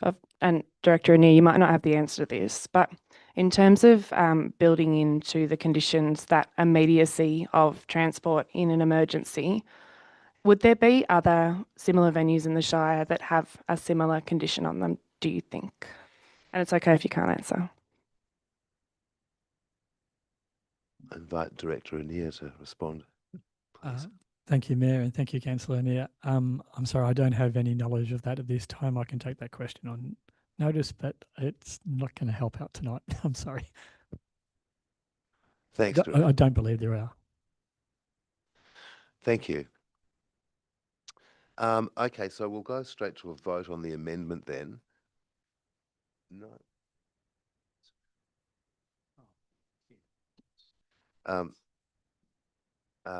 So we'll put that amendment to the vote. All in favour of Rosalie's amendment? And against? And so that's that falls 6-2 against. So we return to the original motion now. And where were we up to? I think it was Matthew reserved your right. Do any other councillors like to speak? I think we had opposition. I beg your pardon. Councillor Walker and Councillor Maddock. I think Councillor Walker was first on my list. Thank you, Mayor Hayden. I have to say I found this a really challenging decision. There's been, since I've been a councillor, a couple of ones that have been difficult, and this is perhaps the most difficult of the lot. Noting the number of objections that have been formally submitted, emails have been inundated. I don't know how many people. I do note, and the positions are very polarised. Both sides have made a lot of very salient points. I think both sides have also, to some extent, dealt in a bit of hyperbole. I note that the objections overwhelmingly are from residents in the area, while the support is very much so of businesses that will gain and profit from this, which perhaps reflects some things. I've had very deep consideration around this, and ultimately for me, it came down to the noise issue. I think there are a few secondary factors where I don't think the environmental study and the stuff around emergency management, much as I have great respect for the CFA having no objections, I think there are challenges there. I was thinking about the thing of where people buy a house next to a pub and start complaining about the noise. And in this case, we're in almost the opposite situation, where people have bought into an area thinking they're going to be able to live their life peacefully, and suddenly they're being told that noise is coming in. And I would say, I'm not going to go through all the counter arguments been going on in my head, contradicting myself and debating with myself, wanting to support the growth of business, understanding that vineyards need to start looking at diversification if they're going to survive, but then also noting that the market is becoming a bit saturated with this sort, and what's the chances. But at the end of the day, I came to the conclusion that those people, because they'd lived there for so long, considering that they're going to have a peaceful lifestyle, to have the intrusion. It's not just, I'm not convinced the shed is properly soundproofed, and there'll be sound outside. There's going to be all the comings and goings, as we say, of people drinking and noise and the road, etc. I think the wildlife the impact on wildlife, I think for a country, we're still getting our heads around what that has. I think that's been understated. I think there has to be an overwhelming rationale as to why, when they've bought and settled somewhere expecting a particular lifestyle, as to why that should be permanently disrupted. And much as I'm very sympathetic to the owners and the work they've done today, I've considered that at the end of the day, that became my basic reason, that it's going to disrupt the lifestyle they have lived and they expected to live, and I don't think the grounds to do so is justified. Therefore, I cannot support the motion. Thank you. Thank you, Councillor Walker. Before I invite Councillor Maddock, are there any other councillors that would like to speak in favour of the motion? Councillor Hastwell. Yes, thank you, Mayor. So I did have some notes prepared and I don't know what's happened to my screen, so hopefully I can do them justice. I've certainly listened to and been out on site, as I've said, and met with objectors. And as Councillor Walker has mentioned, there's been a lot of communication from the objectors on a range of areas. So I certainly have listened to those, and I think I can understand and sympathise with where people are coming from. However, I think this also needs to be balanced. I think part of our role is to ensure that we take a broad perspective on matters such as this, and we look at impacts on immediate residents, etc. But we also have to look at what the broader economy, what the broader well-being of the community is about. These two things sometimes sit uncomfortably next to each other, and I think that's uncomfortable is one of the key words in terms of where we as councillors are placed at times, where we can see multiple perspectives, and it's not always easy to resolve those. I do support the need for a viable local economy, and this proposal does contribute to the local visitor economy. The local visitor economy is vital to this area, and as such, I think we need to look very seriously at where there are opportunities to sustain that.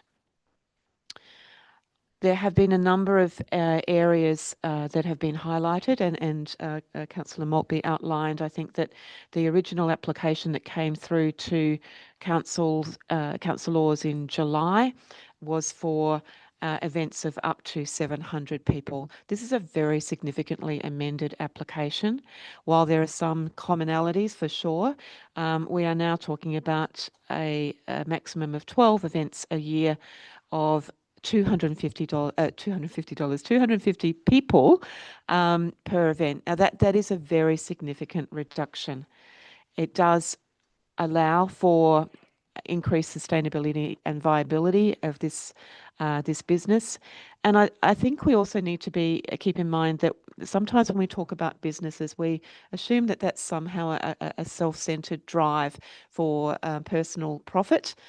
Personal profit, of course, is involved, but what businesses do for our economy is that they keep things ticking over. They actually contribute enormously to quality of life for residents. It's not just about outsiders or tourists coming in and benefiting. So the idea about a well-being economy is that we also balance the needs of residents, community, environment, and I think that this application goes most of the way there, not all of the way. There are a couple of other areas that were raised by objectors and that I've given serious thought to, and one is the concern with noise and amenity. There were queries about the validity of the acoustic report that was included with the application. I've spoken with officers about this at some length. My understanding very clearly is that even if there are flaws potentially in some of the data and detail of the acoustic report, but essentially the fact remains that the owner will be responsible for meeting EPA requirements and standards. So whether or not the shed is insulated, whether or not it's made of corrugated iron, it's actually what comes out of the shed, what comes out in terms of noise that matters, and that is what the owner will be responsible for. And there are ways of addressing that if it's not adhered to. One more issue that I just want to highlight, which again was brought to our attention by residents as an area of some concern, was around the potential impact to Sears Road in terms of increased traffic, and some of that being buses, etc., and presumably trucks bringing in equipment from time to time. And I am assured that if there are detrimental impacts to the road and it deteriorates more frequently, Council is still absolutely committed to maintaining the same standard of road. So if there is increased wear and tear, there will be increased maintenance. So those are some of the areas that I think were of particular concern, and I am sure that other councillors will address some other areas. But those were the areas that I looked at in particular, and on balance, I support this application. Thank you. Thank you, Councillor Haswell. Councillor Maddock, thank you. Yeah, thank you, Mayor, and thank you, councillors. I too would like to note the incredible amount of effort that's gone in from both objectors and the applicant supporters in making, I guess, colouring the arguments for us and really like bringing it down to a very personal level. It's been a lot to go through, but it's also been incredibly valuable to really understand the complexities of this issue.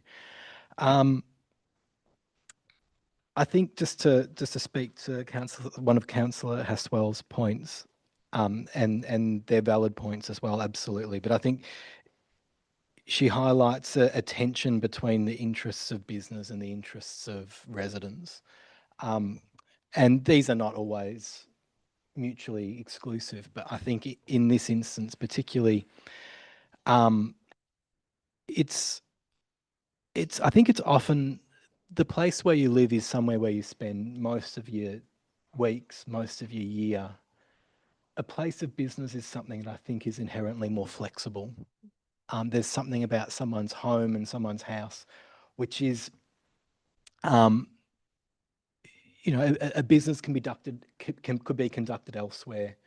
A business nature can be changed, and probably should, as economies and markets change. But someone's home, for most people, will just stay someone's home. So I think for me, I really need to lean into the residents here and their concerns around amenity, particularly around noise, particularly around when we hear 12 events a year. If that was one a month, that's a pretty even spread. That's probably the amount of parties that we have out around us in Barkers Creek. And it's, I don't like that, but I can live with one a month. But the fact that it's not stipulated as one a month, it's 12 a year, will probably mean that we see a cramming of these events into the seasons, probably outside high fire risk mostly. They're going to cram in spring and autumn, where we could see weekly events. We may even see 2 events a weekend. And I just know, and as someone who lives in the bush on a rural farming property, I would just loathe for something like this to move in over the road from me.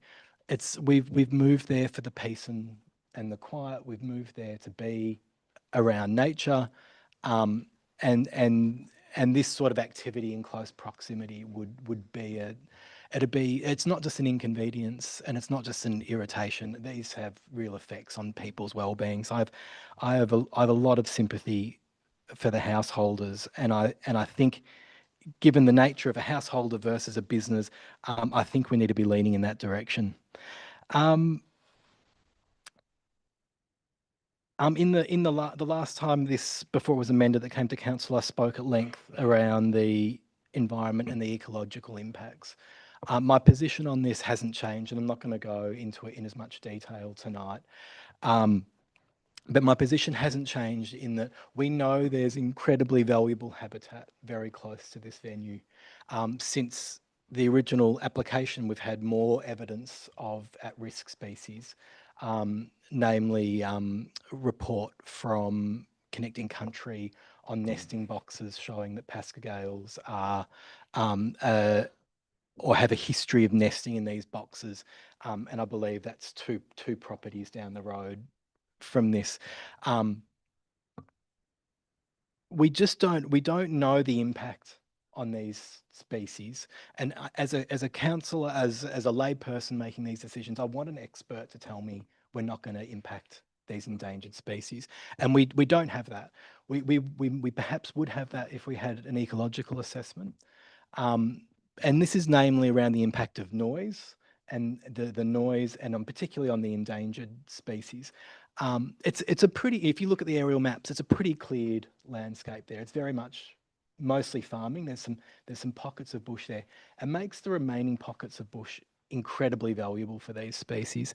And I just don't know. So I don't feel confident to change the use of the land here in a way that may impact these species.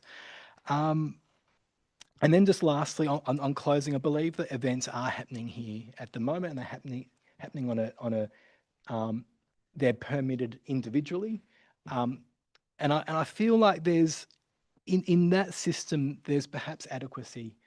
We're not stopping events. Events can still happen. They just happen on individual permits, and I think that there is greater accountability in that if there is emerging evidence that there's impact on endangered species, if there's evidence that the noise is unacceptable or out of regulation for residents, I feel like there's more course of action there to correct that.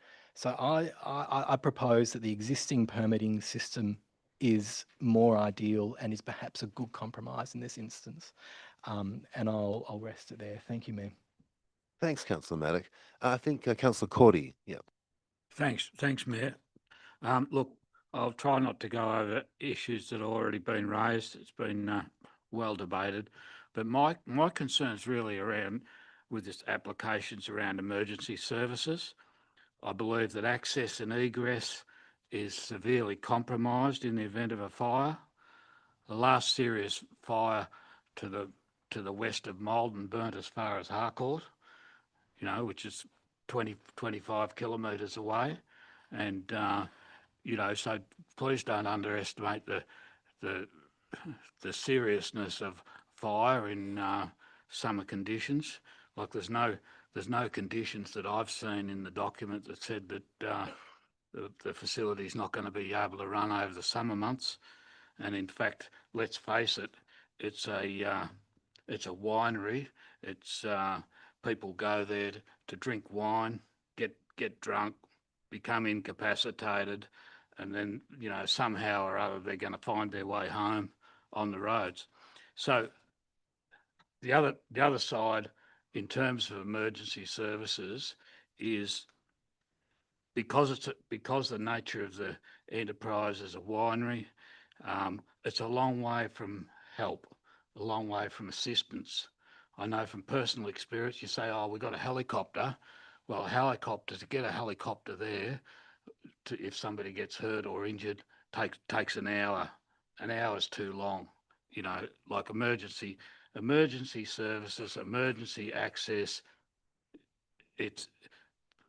People might be ticking it off, but when something happens on this site, there'll be no services. There'll be no backup.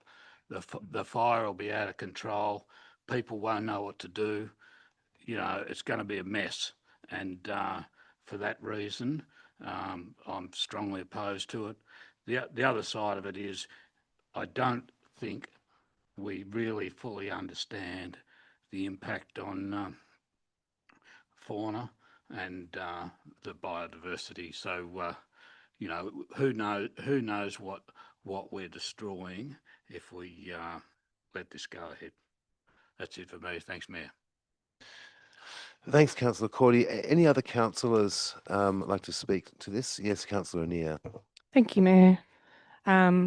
Not for long, because I think a lot of it has been said, and it's been really great to listen to everyone's bits, because I think I can tell everyone's put a lot of thought into this, and I think we've needed to put a lot of thought into it because it's the second time the application or an amended version is coming before us, and we have had quite significant contact from particularly objectors, as well as supporters of the application. Such a lot to think about in what people have said. I think for me, the concerns that stood out the most for me that were raised by objectors were around noise and the impact on their amenity, but also around what would happen in emergencies. I feel, I'm no planning expert.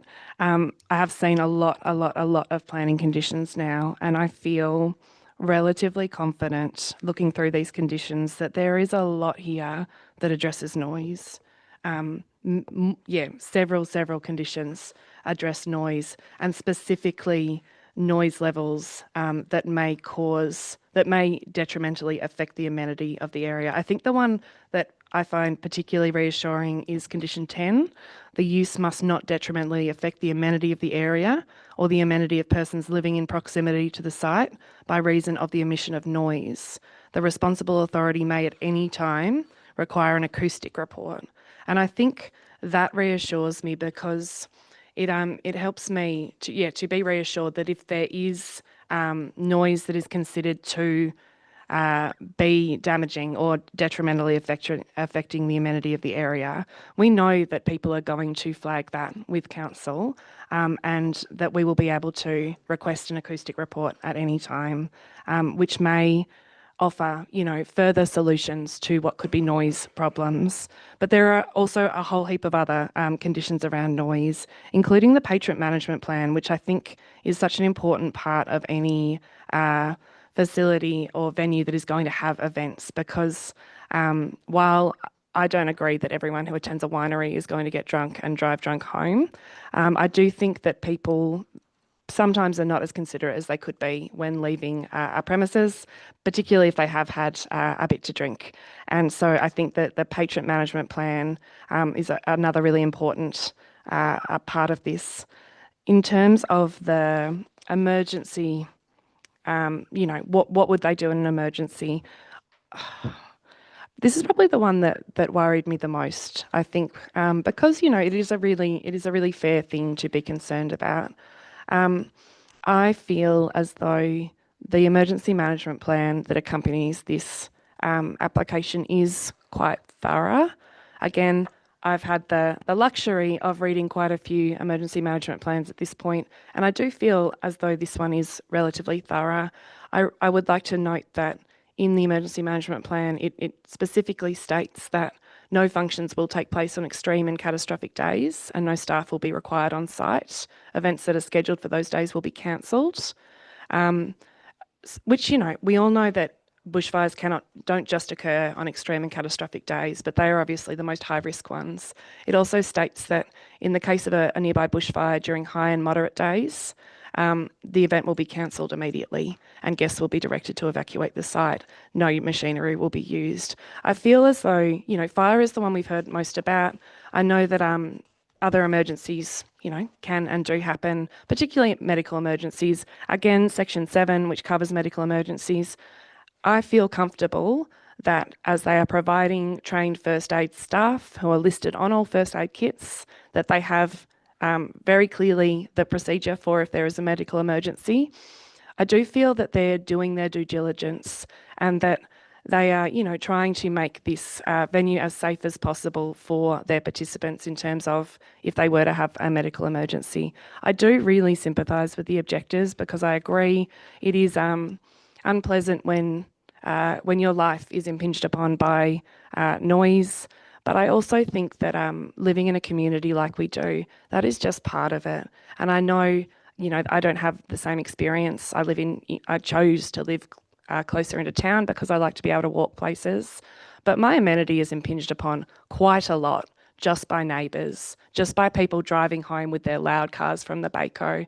And I can't, I don't know, I think as I'm getting older and mellowing out a bit, I'm growing more of the thought that, some of this we have to accept as living in a place with other people and being kind of part of a community, like being part of a family, like being part of any group. Sometimes people are going to do things that annoy you and that you would prefer that they didn't. I feel that particularly with the noise, that has been addressed thoroughly through these conditions. I feel like the addition or the amendment of the recommendation to include some stronger conditions around emergency management have really helped me come around on that. So I'm tentatively feeling like I'm going to support this, though I don't feel 100% good about it. I don't think this is one where I am going to feel 100% good whatever way I go, but I do feel quite comforted by the conditions that are attached to this application. Thank you, Mayor. Thank you, Councillor Anir. I'll ask Councillor Driscoll if you'd like to exercise your right to speak now as a Yes. seconder. Thanks, Mayor. As other councillors have said, this is a very difficult one, but I have read, listened and considered what the objectors have said. And I've read, listened and considered what the supporters have said. And I've read and understood the officer's report and all the attachments to that. And I'm comfortable with the officer's recommendation and Councillor Maltby's motion. Thank you. Thanks, Councillor. And Councillor Maltby, your right of reply. Thanks, Mayor. There's been major discussion. I won't say good because some of the comments some of the objecting councillors have made quite seriously, one, rude about people getting drunk, etc. If you understand the emergency services and all the relevant authorities have said there's no issue, that is because they have plans to attend issues. And Wellsford's Reef is supported by Newstead, Mulmer, Malden Fire Brigades to start with. If there was a major event out there, Castlemaine, Campbell's Creek and other brigades would be called straight away. The other thing that needs to be thought about is there are many wineries in this shire and many of them have functions all the time. And yes, they don't have a permit that says they can only have 12. They can apply whenever they want one. So one could have 25 if they were pushing to have weddings, etc. The applicant has reduced his original application, as we've said earlier, by 500 people and reduced the car numbers and the time span, 11 a.m. to 11 p.m. And I'm fairly sure that that's a rare occasion that something would happen for over 12 hours in a function like that. And as I said at the start, there is no new buildings.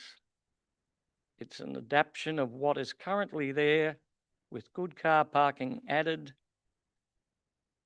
and the conditions that are in there make sense.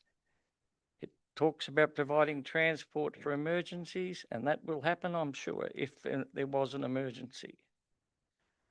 And as Councillor Anir says, if there's a bad day, they're not allowed to have their function anyway. It's interesting that the second Director Anir just told us 30 people are now supporting the application.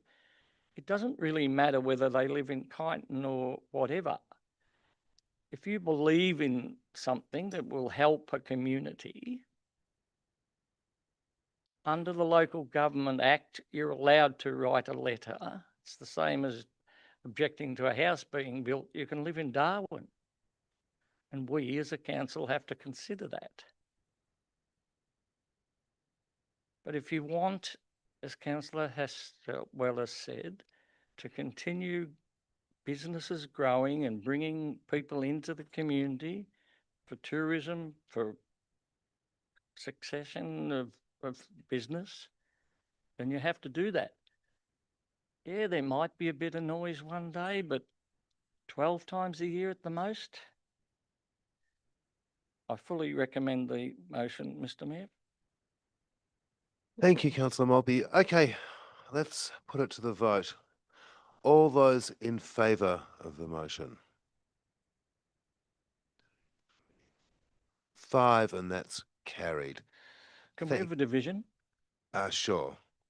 So again, all those in favour, raise your hand. So that's councillors Anea, Driscoll, Hastwell, Maltby and Hayden in favour. You need to record against. Oh, and Councillor Maddock, Councillor Walker and Councillor Cordy against. Thank you, Bill. We've given that a good go. Thank you, councillors, for your hard work in all of this. This has been a big issue for us, and we've all put considerable time into deliberating over this. And I think that discussion, that lengthy discussion we've just had, really did flesh out the concerns that we've been presented with. And thank you for that.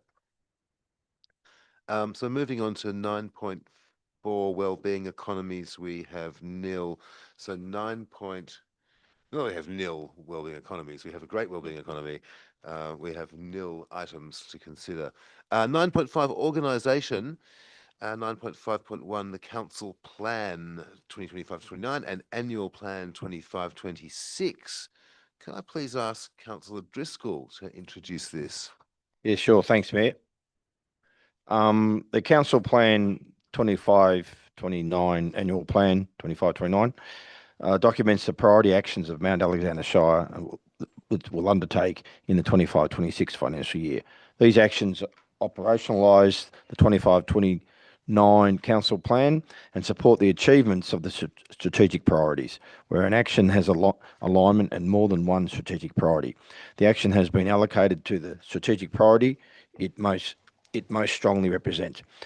Council undertakes many projects and initiatives throughout the year, and to achieve their strategic priorities of the council plan, these projects and initiatives are not all included in the annual plan, but rather the annual plan aims to highlight new initiatives that strongly align with the strategic priorities of the council plan and that are significant interest to the community.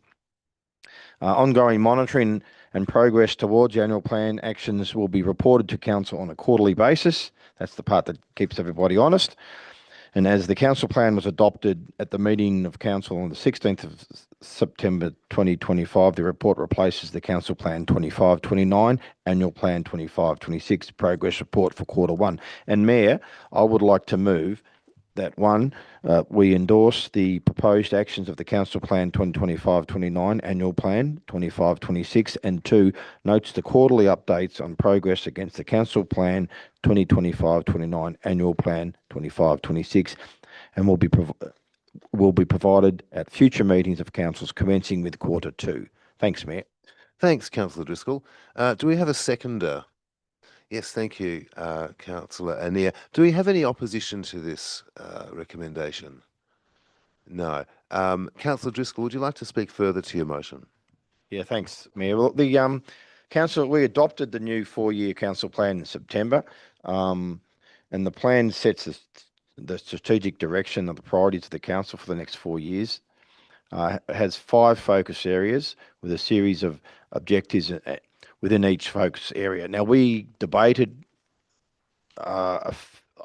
lots and lots of hours of put into this, and we've got, I think at the end of the time, we actually got a pretty good report.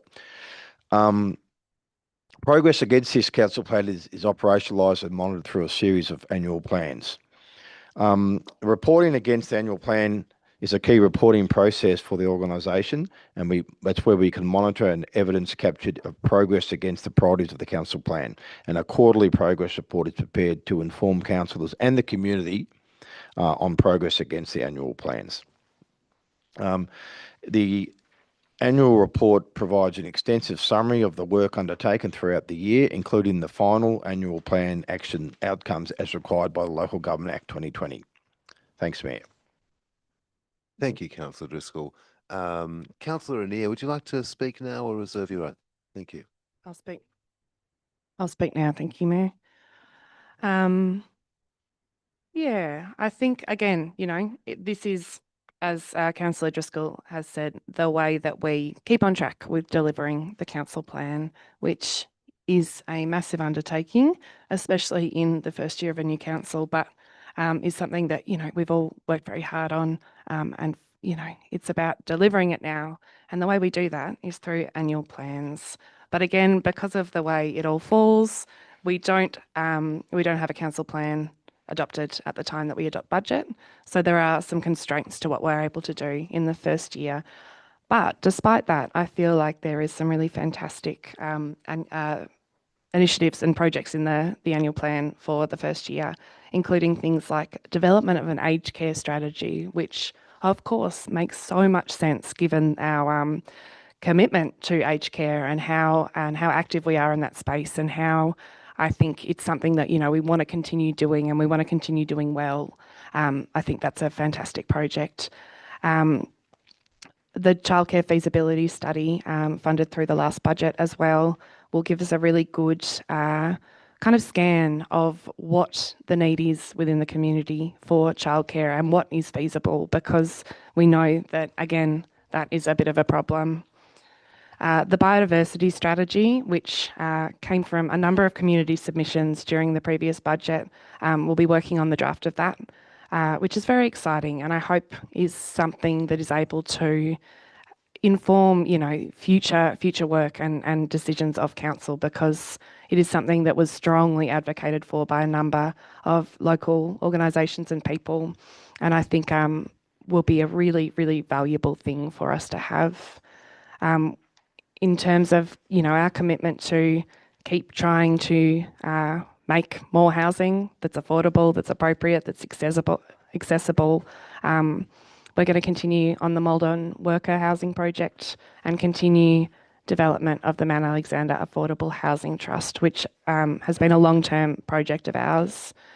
The Frederick Street and Mechanics Lane redevelopment, which we'll be talking about soon, is on the list, as is the shared user path from Castlemaine to Mackenzie Hill, or from Mackenzie Hill to Castlemaine, depending on which way you go, as well as the Maldon place-based design, which again was funded through the budget. I think, there's more, hang on, there's more on the back. The industrial land strategy and design guidelines, super important. We're going to continue the public art commissions, I think, with a very exciting project in the Botanical Gardens. The Mount Alexander Business Awards are on tonight and are always fantastic. And I think particularly with that, the expansion of categories really fits our community, and I'm very excited about that. Under organisation, we've got the latest incarnation of the Domestic Animal Management Plan coming through to council soon. One of our most emotionally charged topics, perhaps, because people really love their pets, but also have strong opinions about other people's pets. And things like our workforce plan and our customer first action plan, these are all things that we'll be committed to doing over the next year or so. And it's, I think, as the progress reports start to come through to council, and we note them often in meetings, we really start to get a sense of how the council plan, which, at the moment is a document which I don't know, I sometimes look at and go, this feels very overwhelming. But my experience, having lived through it once, is that it does start to flow through. And as you see projects being completed and initiatives being successful or being embedded, it's quite exciting, but we can't do any of that without the annual plan. So I'm really excited that we're about to have one, and it will, drive the work in the year ahead, and we'll start seeing things happen, and it feels really good. So happy to endorse this, Mayor. Thank you. Thank you, Councillor Annear. Would any other councillors like to speak to this motion? Yes, Councillor Maddock. Thank you, Mayor. And I'm glad you left me a few points, Rosie. I was ticking them, I was erasing them as you were saying them, and I've only got 3 left on my list. But even then, we're not going over all of them. So I just wanted to underline the commitment to local carbon drawdown projects, the 4-stream waste and recycling service, and also our work on the Nalderong Memorandum of Understanding. Really looking forward to seeing progress on this. I think they're all very worthy projects. Thank you, ma'am. Thanks, Councillor. Anyone else like to speak to this? Councillor Driscoll, you have a right of. reply? Thanks, Mayor, but I think everybody's covered enough information. Thank you.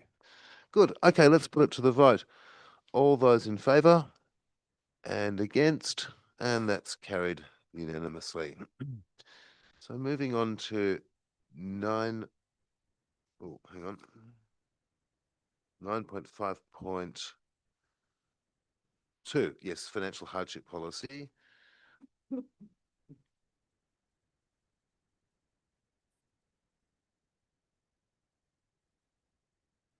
Okay, can I ask Councillor Cordy to introduce this, please?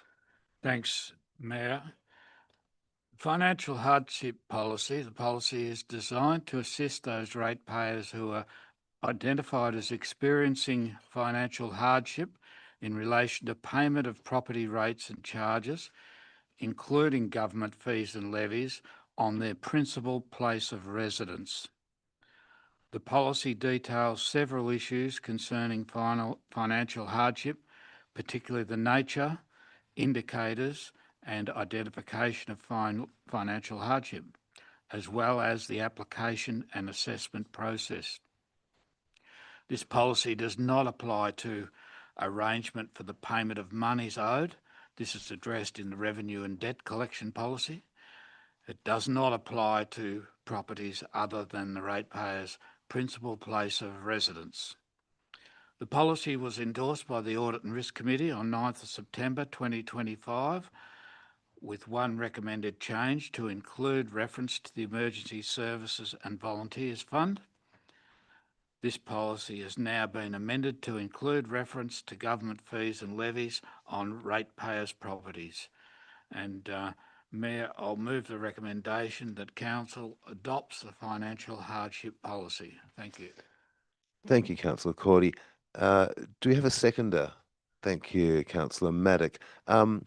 Is there any opposition to this? Okay. Councillor Cordy, would you like to speak further to this? Yes, look, there's been a lot of discussion about cost of living pressures and that, and you know, people can fall on hard times, and so council has policies in place, and quite rightly so, to assist when things go wrong. So certainly this policy is like being a financial hardship policy. It's to help people that are experiencing trouble, and yeah, if they've got problems, that they should reach out to council and talk to our people. I'd like to commend Director Corporate Services Julie Landy and our Revenue Services Coordinator Inga Bray for preparing the policy and the documents. Thank you, Mayor. Thank you, Councillor. Councillor Maddock, would you like to speak now or reserve your right? I'll speak now. Thank you, Toby. Yeah, Cordy's absolutely right. Where there's a lot of people doing it tough at the moment, and maybe people who never thought they would be doing it tough. And I think it's more important than ever that we're as compassionate as we can be in how we administer the fees and charges that we put across. I just wanted to speak to one point, because I've heard from community, and I now understand that it's a misconception that the only way to access this is through face-to-face conversations with council officers. And it was highlighted to me that for some people that's a barrier to access this policy, because they don't necessarily want to be exposed in the community as someone who's relying on these services. And I think it's just highlighting it in the amendment to this policy that applications supported by an independent financial counsellor are often easier for council to consider and approve, though all applications will be considered based on the information provided. So it really is highlighting that there's another avenue to access this, which is through an independent financial counsellor. So I hope that message gets out to the individuals who've raised that with me. And I'm glad that we have a compassionate policy that gives some leeway. Thanks, Mayor. Thanks, Councillor Maddock. Excellent point. Any other councillors like to speak to this? Yes, Councillor Driscoll. Thanks, Mayor. Life's like a box of chocolates. You never know what you're going to get. And it is, and unfortunately, things do go up and down and things do go awry, but this is, in my opinion, a fair and equitable policy, and it has a lot of empathy, and so I fully support this, and I think other councillors should too. Thank you. Thank you. Any other councillors like to speak to this? Yes, Councillor Anea. Really just to echo, thank you.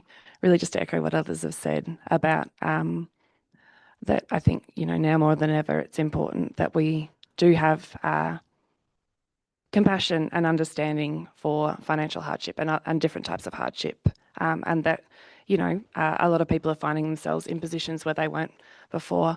I can only comment on my experience though, which is buying a house with a person, and then when we split up, taking over the mortgage of it, but really not having the means to pay my rates. And the experience that I had of this was before I was on council, was just so gentle, honestly, because it was something I think that you can feel quite ashamed about and not want to share. But also the flexibility and the compassion that I was offered by, I can't even remember who the person was that I interacted with, and their help and understanding with the payment plan while I needed that kind of support was really appreciated, because I think you don't expect that of council, and particularly, at the time I had no real understanding of council except that everyone complains about paying their rates. But my experience was at a point in time where I really was having trouble paying my own rates. That understanding and the help that I was provided was really appreciated. And I know others in similar positions who've accessed these payment plans and hardship services. And I'm really, really pleased that we're continuing that and looking at flexible and compassionate ways to help people manage when they're not in the best place. So I also support this. Thank you, Councillor Anea. Anyone else like to speak to this? Then I'll ask Councillor Cordy if you have a right of reply. Thanks, Mayor. I think we've covered it, and appreciate the work of our staff putting this together. And there's always someone here to listen for anyone that's doing it tough. Thank you. Thank you. Okay, we'll put it to the vote. All those in favour, against, and that's carried unanimously. So 9.5.3, award of contract. Can I ask Councillor Walker to introduce this, please? Yes, Mayor, thank you. The purpose of this report is to present to Council the outcome of the public tender for the contract and management and operation of outdoor aquatic centres for Council's 4 outdoor aquatic centres or outdoor pools, which are located in Castlemaine, Harcourt, Maldon and Newstead. 2 conforming tenders were received by the closing date of 2 p.m. on Friday, 28 March 2025. The tenders were evaluated using a predetermined evaluated criteria and weightings. The evaluation panel recommended awarding the contract to Victorian YMCA Community Program Proprietary Limited for an initial 4-year term from 1st of July 2026 to 30 June 2030 for the contract price of $2,561,070.16 GST exclusive. There is also an additional 4-year extension option from 1st of July 2030 to 30 June 2034 should that option be exercised. The appointment of a contractor will allow the 4 outdoor pools to be open to the public and operated in a safe and effective manner over the summer months from 1st of December 2026. Therefore, I move that Council 1 awards contract M2025-63 for management and operation of outdoor aquatic centres to Victorian YMCA Community Programming Limited for the lump sum of $2,561,070.16 GST exclusive. 2 authorises the Chief Executive Officer to electronically sign and seal the contract documentation for contract M2025-63 for management and operation of outdoor aquatic centres for an initial 4-year term commencing 1st of July 2026 to 30 June 2030. 3, endorses the proposed governance structure for contract M025-63 for management and operation of outdoor aquatic centres. And 4, authorises the Chief Executive Officer to approve the extension of contract M2025-63 for management and operation of outdoor aquatic centres for 1 by 4-year term, subject to satisfactory performance and favourable financial assessment, should that option be exercised. Thank you, Councillor Walker. Do we have a seconder? Councillor Maddock, thank you. Any opposition to this? Councillor Walker, would you like to speak further to this? Yep, thank you, Mayor. I think generally across the whole country, pools are probably considered a core council responsibility. As with many parts of non-urban or outside the major metropoles, outdoor pools are closed for many months, and it's not feasible for council to directly manage them with the staff complement. Pools are considered pretty essential in our community for recreation, community gathering point, learning to swim. People with disability needs find them very useful. It's been mentioned that Shire has 4 pools, the Olympic-sized pool in Castlemaine and smaller pools in Newstead, Maldon and Harcourt. The pool management went to tender. There was an objective probity assessment and evaluation criteria, along with risk management. YMCA, which has previously been pool manager, there were 2, as mentioned, 2 tenders received. They met the highest criteria and met it, and therefore the proposal is that for them to continue to do that. I would note that the last season, the 4 pools had the highest attendance ever, and we can assume that will go ahead. And we note that the 4 years prior that the YMCA had managed the pools have been successful without major incident. So I'm happy to propose that it does so again. Thank you, Councillor Walker. Councillor Maddock, would you like to speak now?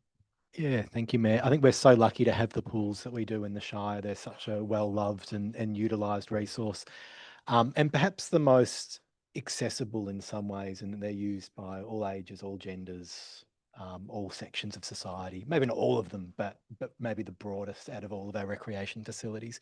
Although I've got a preference for secure jobs within the organisation, I also have a lot of sympathy that it's not always practicable, and that the YMCA are perhaps better place to manage it.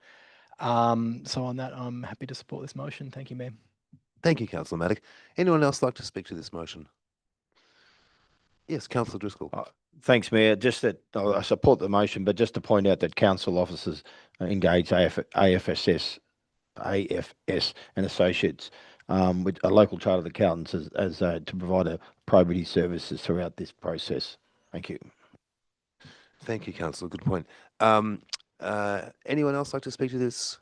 Councillor Walker, you have a right of reply, if you like.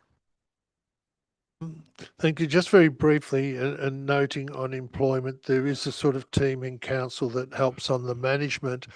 One of the, from my own experiences, values of the pools is the seasonal work it does apply, particularly with the hire of junior lifeguards, where for many of them it's their first employment, and that's where they learn to get tax file numbers, superannuation accounts, the standards required to work. So it's also a learning benefit for people that way. Thank you. Thank you, Councillor Walker. Really important insight. Thank you. Yeah. Okay, let's put it to the vote. All those in favour and against, and again carried unanimously. Thank you, councillors. And 9.5.4 Oops. 9.544, awarding of contract for streetscape construction. Oh, hey. Councillor Maddock, would you like to introduce this, please? Yeah, thank you, Mayor. Just one moment. So the purpose of this report is to seek approval to award the construction contract for the Frederick Street and Mechanics Lane redevelopment to Enoch Civil Pty Ltd for a lump sum contract price of $5,874,980 excluding GST. The Frederick Street and Mechanics Lane streetscape redevelopment is the first project to be delivered from the Castlemaine Streetscape Plan and Design Standards from 2020, incorporating many of the design standards and recommendations of this plan. Council was successful in April 2025 in the federal government's regional precincts and partnerships program to deliver the project. The project includes installation of underground drainage, pavement construction, decorative path and pavements, installation of public lighting, tree planting, and finished works. 4 submissions were received through an open tender process. Following the evaluation of all tenders, one was shortlisted and interviewed based on their ability and capacity to undertake the works and value for money. I'd like to move that that Council 1 awards contract M2025 -96 from Streetscapes Construction, Frederick Street and Mechanics Lane, Castlemaine to Enoch Civil Pty Ltd for a lump sum contract price of $5,874,980 excluding GST, subject to the following conditions. A, the provision of fortnightly process updates on the application for the accreditation under the Federal Safety Commissioners Act 2022 Work Health and Safety Accreditation Scheme. B, the engagement of a suitably qualified professional to assist with the timely and successful completion of the accreditation process. C, the validity period of Enoch Civil Pty Ltd's tender submission will be extended until accreditation has been obtained. D, on-site works are not to commence until the accreditation has been obtained. E, no payment will be issued until accreditation has been obtained. 2, delegates to the Chief Executive Officer the execution of contract M2025-96 for streetscape construction, Frederick Street and Mechanics Lane, Castlemaine to Enoch Civil Pty Ltd for a lump sum contract price of $5,874,980 excluding GST. Authorise the Chief Executive Officer to approve contract variations to the cumulative total value of $1,762,494 excluding GST. This equates to 30% of the lump sum contract value. Approves the proposed governance structure outlined in this evaluation report. Thank you, Councillor Maddock. Do we have a seconder? Councillor Walker, thank you. Would any Lucas, Councillor Maddock, would you like to speak further to this? Yeah, thank you, Mayor. Firstly, that I think we're really lucky to have this funding. It was definitely a surprise to learn that we'd received it when it came in.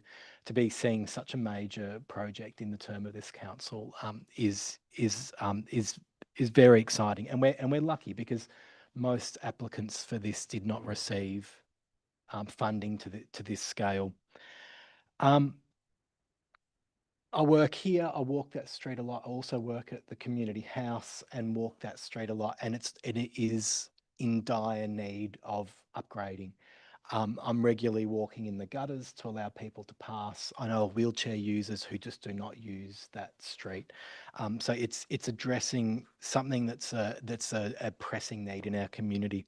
It's also got incredible opportunity as an event space, which we've seen with a number of events, including the Fringe Festival and the wonderful event celebrating disability in the Shire, which I believe is happening again soon as well. And seeing these events play out, I think it's with an upgrade, it could really be a central gathering place in the town here. Just want to read briefly from the town centre streetscapes plan. that recognises that streets are the primary public spaces in all towns.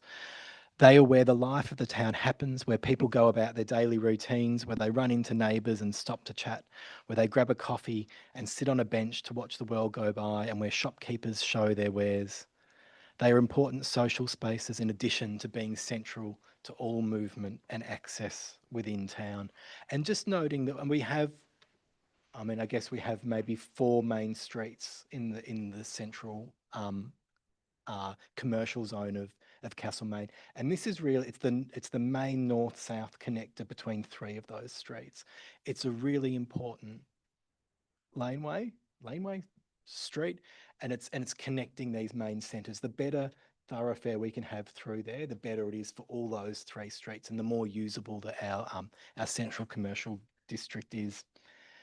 There's been a bit of concern in the community that I think's flared up, and you know, I've got sympathy for these concerns. We have a lot of pressing needs in the Shire.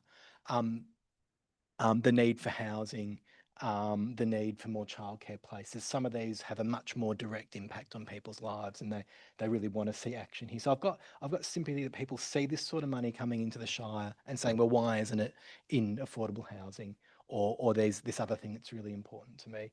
And I just wanted to note that while I'd love to have 12 million of untied funding and get to choose where it goes, that's not the way things work. And specifically that the purpose of the Regional Precincts and Partnerships Program is to support transformative investment in regional, rural and remote Australia based on the principles of unifying regional places, growing economies and serving communities. And this is achieved by the delivery of construction-ready precinct projects.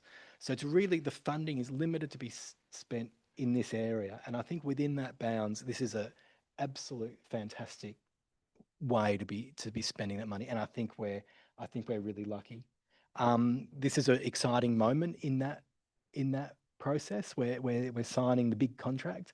And it's a lot of congratulations and thanks to Director Anir and his team for getting us this far. So on that, I'd like to commend this to the council. Thank you, Councillor Maddock. Do we have a seconder? Councillor Walker.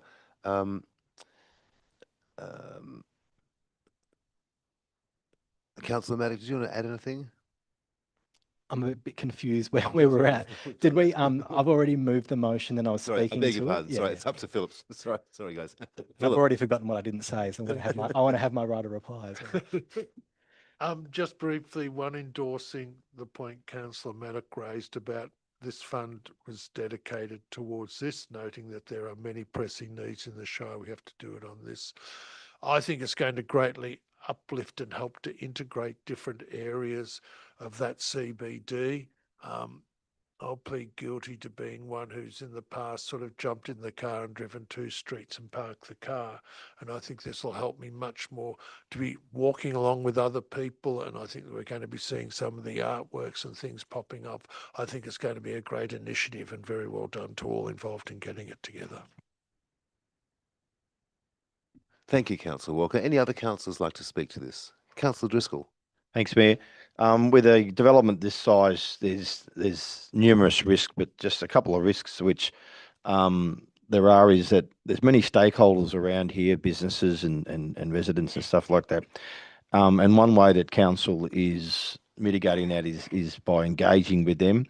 I see this as one of the must-dos, and I know we do it well, but we need to do this one properly because there will be some hold-ups and some issues here, so we need to engage with that. One of the other risks is Powercor. We have to wait until Powercor do their thing, which is a risk in itself. And then we also have to go through a planning permit process too. So, as you know, the council just can't tick a box and say, let's just get that through. You've got to go through the same process as everybody else. And then we've got the heritage risk, which is there's multiple existing buildings all with heritage issues there. So we're going to have to, so there's still a fair bit to do. And just once again, I'd like to point out that council did engage a probity auditor to develop this probity plan and ensure equitable, justifiable process through there. Thanks, Mayor. Thanks, Councillor.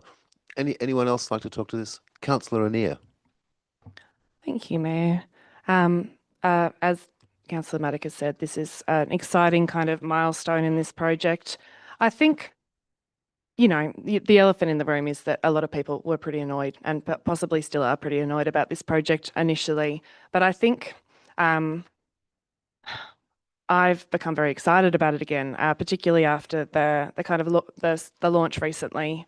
And the more I've thought about this project and the more I've gone back to the kind of place where it came from, which is that Castlemaine streetscape designs, it makes a lot of sense. And I think the more I think about this project, the more I see it as kind of essential in enabling a lot of the other projects that we'd like for particularly Castlemaine, but then to connect through Castlemaine, to connect out of Castlemaine, to get people to where they need to be safely, and to encourage that kind of active transport component that we're also keen on.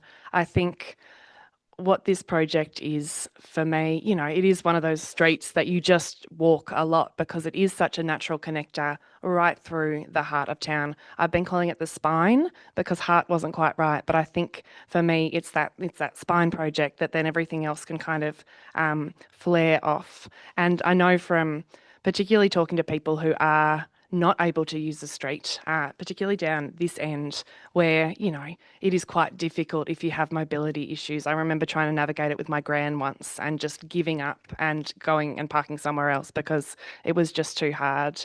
But I see this project as really activating that heart and that connection through town and on to other parts of the Shire and to other bits. I think the word precinct in the funding here is really important because particularly, I think over the last few years, this precinct has developed organically as having its own character and having, like, people are gravitating here more and more for services, you know, offered at the library, community house, obviously council, but also the event space that was created on Mechanics Lane was really successful. And I remember attending events there, both through council and through the Fringe Festival, and feeling that it was a great use of that space that was pretty neglected for a really long time. I think when I think about these streets, they do feel neglected. They do feel like a missed opportunity. And I think the fact that it was identified so clearly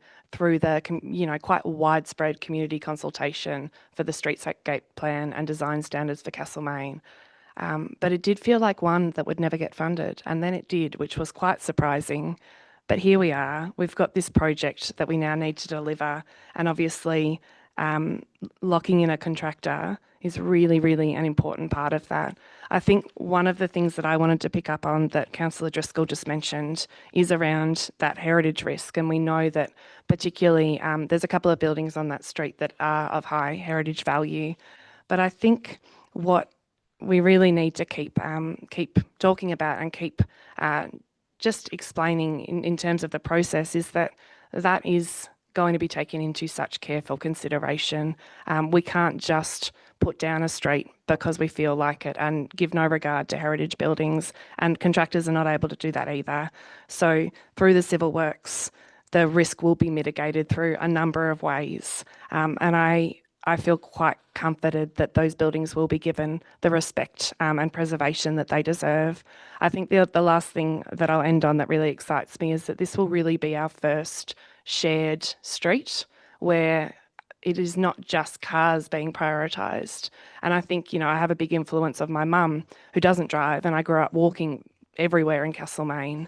And for my whole life, my mum has complained about design and infrastructure being designed for the priority of cars. And I think the shift towards shared streets where the speed limit is very low, 10 kilometres an hour, I think that cars are not prioritised over pedestrians and cyclists, or people who use mobility scooters or wheelchairs. Like that is what I think the future looks like. And I'm really excited that we're going to have one in the heart of Castlemaine in not too long.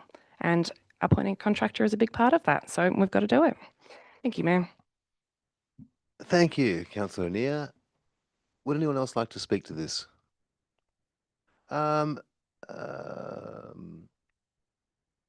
Councillor Maddock, you have a right of reply. Thank you, Mayor, and that's fine. Everything's been well covered. Okay, well, let's put it to the vote. All those in favour and against, and again carried unanimously. And just to echo those statements of Councillor Anir, it is a really exciting moment, the moment where we're awarding a contract. This has been a long time coming, and you think about the community house, the Fee Broadway, the town hall. It's such an important, and I like the term spine. It is an important spine through the centre of Castlemaine, and I'm personally really excited by the new Fred Square that we're building, but also the performance spaces that are going to be available. I think it's really cool. I can't wait for the next Fringe Festival and how that well, the Fringe Festival that occurs after it's been completed, I think will be really exciting to see how they make use of this. Not to mention all the other groovy and hokey little creative collabs around town and how they make use of it. It's going to be really good fun. So on to 9.5.5, which is the awarding of another contract. Councillor Driscoll, would you introduce this, please? Yes, thanks, Mayor. The purpose of this report is to present to Council the recommendation of a public tender for approval to appoint a supply panel to provide clinical, allied health and ancillary services to the home care package support at home program recipients in Mount Alexander Shire. It's noted that the contract scope will also consider neighbouring municipalities under a brokerage contractual arrangement, which we have. 17 tenders were received by the closing date of the 3rd of March 2025, and 10 organisations have been recommended for the supply of services for our home care package and support at home. And Mayor, I'd like to move the recommendation as a motion. Thank you. Thank you. As printed. Yes. Thank you, Councillor Driscoll. Do I have a seconder? Thank you, Councillor Hastwell. Councillor Driscoll, would you like to add to your comments? Oh, yes, thanks, Mayor. Utilising a agreed supply panel ensures that only qualified, competent and high quality organisation deliver aged care services to us, which is really important. And this approach supports consumer choice, promotes accountability and ensures services strengthens aged care standards under the Aged Care Act. It also allows for better oversight, flexibility and efficiency, helping to match clients with providers who deliver safe, personal-centred and reablement-focused care.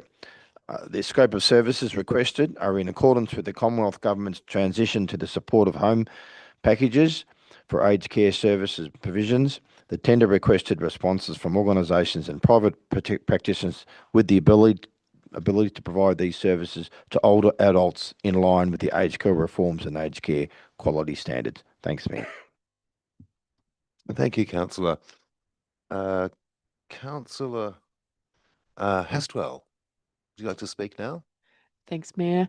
And once again, in terms of aged care, this is a really critical component that supports that consumer choice and also rigorous selection process that protects against or mitigates risk across a range of areas, including social procurement, reputational risk, positive risk, financial risk.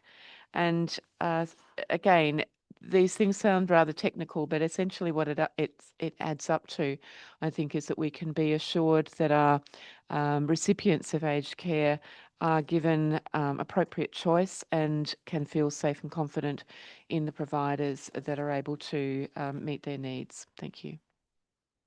Thank you, Councillor Hastwell. Would any other councillors like to speak to this motion? Yes, Councillor Cordy. Just briefly, Mayor, it's great to see Council working closely with the health providers on the panel, and in particular our local hospital, Dalkaya Health. So it's wonderful to see Council working closely with the hospital. Thank you. Here. Thank you, Councillor Cordy. Any other councillors like to speak to this? Okay. I'll return to Councillor Driscoll. You have a right of reply, Matt. Thanks, Mayor. Just to state that even though we're sort of farming out these two organisation, the buck still stops with us. So we'll be keeping an eye on them to make sure that the aged care happening within our shire is still top notch. Thanks, Mayor. Thank you. Okay, we'll put it to the vote. All those in favour and against, and that's carried unanimously. So moving on to 9.5.6, this is the reappointment of Audit and Risk Committee independent member Peter Smith. Yes, can I ask Councillor Driscoll to introduce this, please? Sure, Mayor. The Audit and Risk Committee which was created under Section 53 Local Government Act, the committee's role includes assisting council in discharging its oversight responsibilities in relation to financial performance, reporting, risk management, fraud prevention, policies and controls. The Audit and Risk Committee charter states that the committee will consist of 6 members appointed by council, 4 of whom must be independent members. The purpose of this report is to reappoint Mr. Peter Smith as one of the 4 independent members of the Audit and Risk Committee. And Mayor, I'd like to move that council, upon recommendation of the Audit and Risk Committee, reappoints Mr. Peter Smith to the Audit and Risk Committee for the period 19th of October 2025 to the 18th of October 2028. Thank you, Councillor. Do we have a seconder? Councillor Cordy. Councillor Driscoll, is there anything you'd like to add to that? Yeah, just quickly, I've actually sat on the Audit and Risk Committee for a number of years and worked with Peter. I think he's an excellent individual, knows his stuff, serves on other councils, some bigger than us. As I've said a few times before, we have an excellent Audit and Risk Committee, and he'll just add value once again. Thanks, Mayor. Thank you. Councillor Cordy, would you like to speak now? Yes, thanks, Mayor. Very important group, our Audit and Risk Committee, and they're working very effectively, and Peter Smith's a part of that, so well done on his reappointment. Thank you. Thank you, Councillor Cordy. Any other councillors like to speak to this motion? Councillor Maddock. Thank you, Mayor. Just to note that it's noted in here that the committee stated Mr. Smith has attended all meetings, is always well prepared in each meeting by having read all papers and formulating considered questions to ask responsible officers as appropriate. He's highly experienced in local government and actively contributes to each meeting. Thank you, Mayor. Thank you, Councillor. Would any other councillors like to speak to this? Okay, I'll ask Councillor Driscoll if he would like to exercise his right of reply. No, I'm right, thank you, Mayor. Okay, let's put it to a vote. All those in favour and against, and carried unanimously. And I'd like to echo Councillor Driscoll's comments about Peter Smith. I've found him fantastic to work with, like that whole committee, as Councillor Cordy pointed out. Really, really impressive work, and the preparation that goes in before those meetings is fantastic. I'm really pleased that we're able to reappoint Peter. So moving on to 9.5.7 and also on audit and risk. The Audit and Risk Committee biannual report, January to June 2025. Again, I'll ask Councillor Driscoll to introduce this, please. Thanks, Mayor. This report provides a summary of the work undertaken by the Council's Audit and Risk Committee for the period of 1st of January 25 to the 30th of June 2025. And I'd like to move that Council notes the Audit and Risk Committee's biannual report for the period of 1st of January to the 30th of June 2025. Thank you. Thank you, Councillor. And do we have a seconder? Thanks, Councillor Maltby. Councillor Driscoll, would you like to speak to the report? Thanks, Mayor. It's just the summaries of the activities undertaken within the reporting period. Financial reporting period 4 completed, internal control environment 5, risk management 6, internal audit 6, compliance management 4. This is just keeping everybody honest and allowing the council to have a look at the Audit and Risk Committee. As I said before, they do a great job, and I'm very happy with them. Thank you. Thank you, Councillor Driscoll. Councillor Maltby, would you like to speak now? Thanks. Councillor Driscoll's correct, and prior that Councillor Cordy was correct. Audit and Risk is a very important committee, which we must have, and the current committee does very well. In fact, over the years, the ones I've met are all been good advocates and participation. Thank you, Councillor Maltby. Any other councillors like to speak to this motion? Okay, Councillor Driscoll, you have a right of reply if you'd like to exercise it. No, thank you, Mayor. Okay, let's put it to the vote. All those in favour and against, and that's carried unanimously. Now, that's the end of those reports. Delegates' reports. Councillors, I wonder if you have some delegates' reports. Perhaps I can start with Councillor Driscoll. Oh, thanks, Mayor. Just quickly, we had at the Newstead 2050 last week, we had our, we told them about our advisory committee for the affordable housing. Had a bit of a panel there, and that went for about an hour, and we had 30 people in the room, and that was good. And I appreciate that Newstead 2050 allowed me and other members of that committee to explain what we're doing, what we're trying to do, and got their support. So that's all. Thanks, Mayor. Thank you. Councillor Anir, I'll come back to you because Councillor Maddock, you have a delegates report for us. Yeah, thank you, Mayor. Just firstly, I had the pleasure of attending the Castlemaine Pride picnic, which was at the Goods Shed, so the first major community event in the Goods Shed, other than the opening, I think. I had the pleasure of being one of the judges in the dog show, which was really good fun. Overall, just a really excellent, fun, welcoming event, which I really enjoyed. I was there for the whole thing. My kids were there for a bunch of it. They really love it, and I just really liked it. Particularly my kids coming to events like that, attending a school like Winters Flat Primary School, where it just feels like it's a very different environment to the one that I grew up in, where they're growing up, where the diversity in the community is largely accepted, and it's and I think it's a much safer environment to bring kids up in. Also, as a teacher, I know how important it is for the well-being of kids as well, to feel accepted, and for all of them to be accepted. So I'm feeling very lucky that we're in such an inclusive community with such good volunteer-run organisations running such excellent events.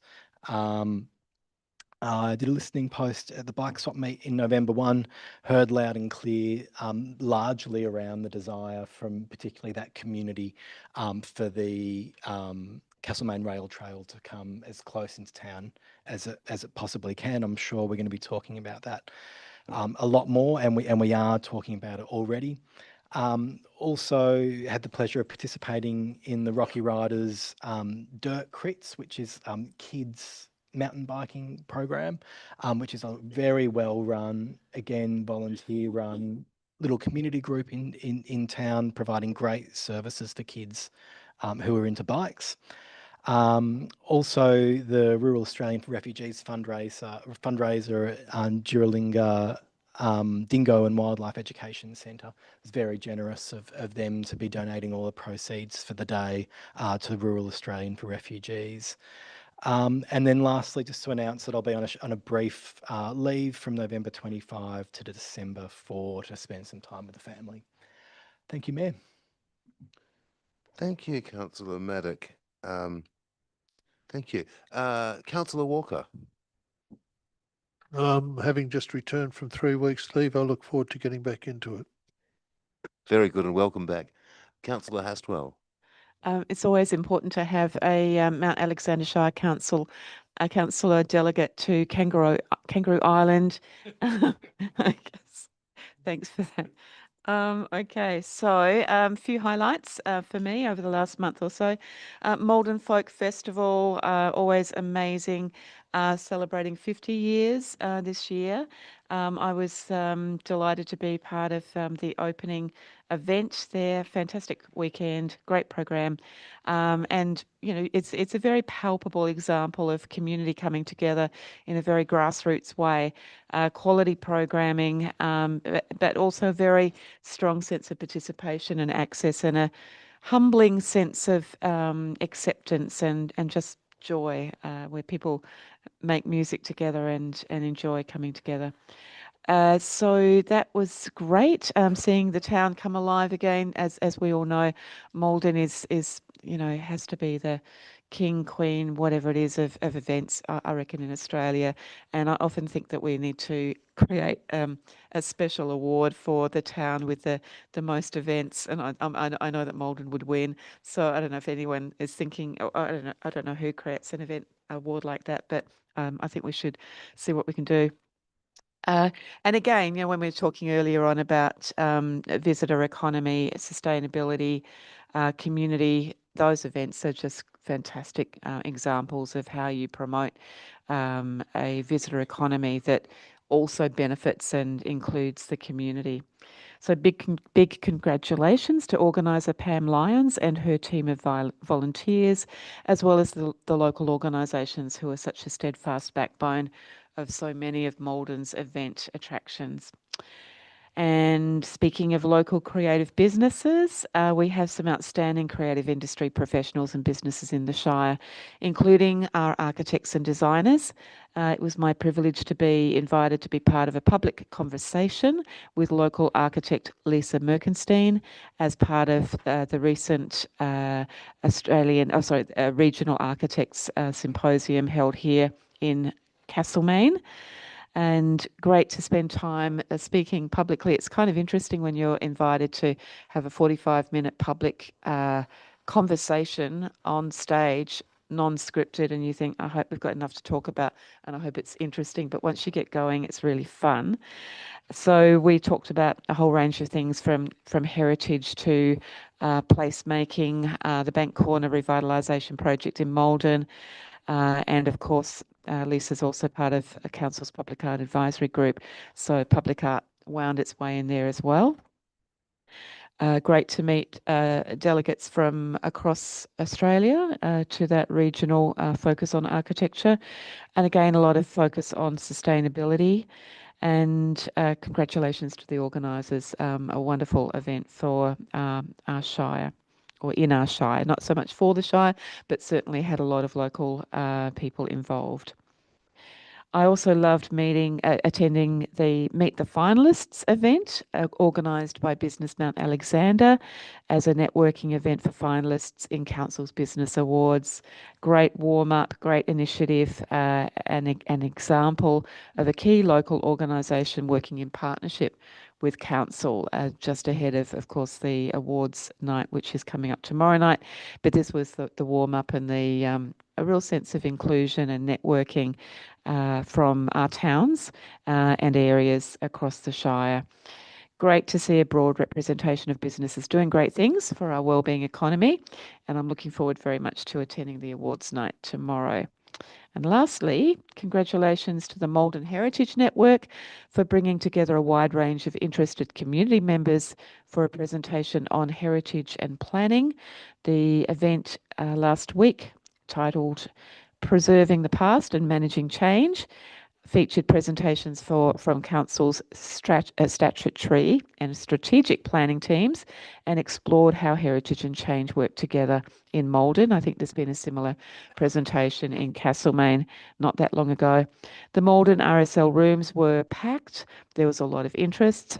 Heritage can certainly be a passionate topic, and I'd like to thank both the network and also officers for a well-presented event that increased understanding of planning processes and considerations and stimulated some important conversations. That's it from me. Thank you. Thank you, Councillor Hassel. Councillor Cordy. Thanks, Mayor. Just a shout out to Harcourt's Victoria Miniature Railway, the official launch. There's going to be a ribbon cutting on the 5th, I understand, 5th of December, be invitation only, but the 6th and 7th is going to be festivities at the site all weekend, and yeah, it's really going to be the place to be. So yeah, Victoria Miniature Railway, a loyal band of volunteers that have done about 9 or 10 years hard yards out there, and the community's pitched in unbelievable ways, but it's really going to be happening on the weekend of the 6th and the 7th. So that's it for me. Thank you, Mayor. Thanks, Councillor Cordy, and I look forward to that too. Councillor Maltby. Just briefly from me, yes, the Pride Day was great, and it was so cold. It was lovely to have the use of that magnificent new space.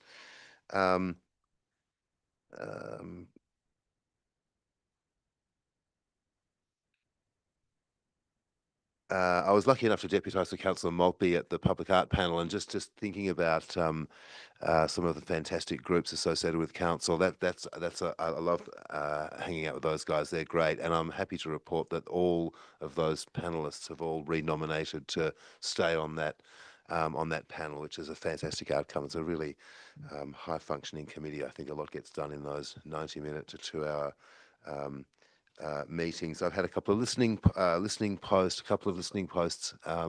one at the show, which was interesting. Met some lovely people. Maybe not the best place for a listening post in terms of issues. It was great to meet lots of people and celebrate the show with them, but I don't feel like it was the most conducive place to hear about their issues. I did hear of a few kind of issues-based questions, but mostly it was a celebratory kind of an evening. And like Councillor Haswell, I really enjoyed that Meet the Finalists event up at the new Toyota showrooms. And those new Toyota showrooms are pretty flash too.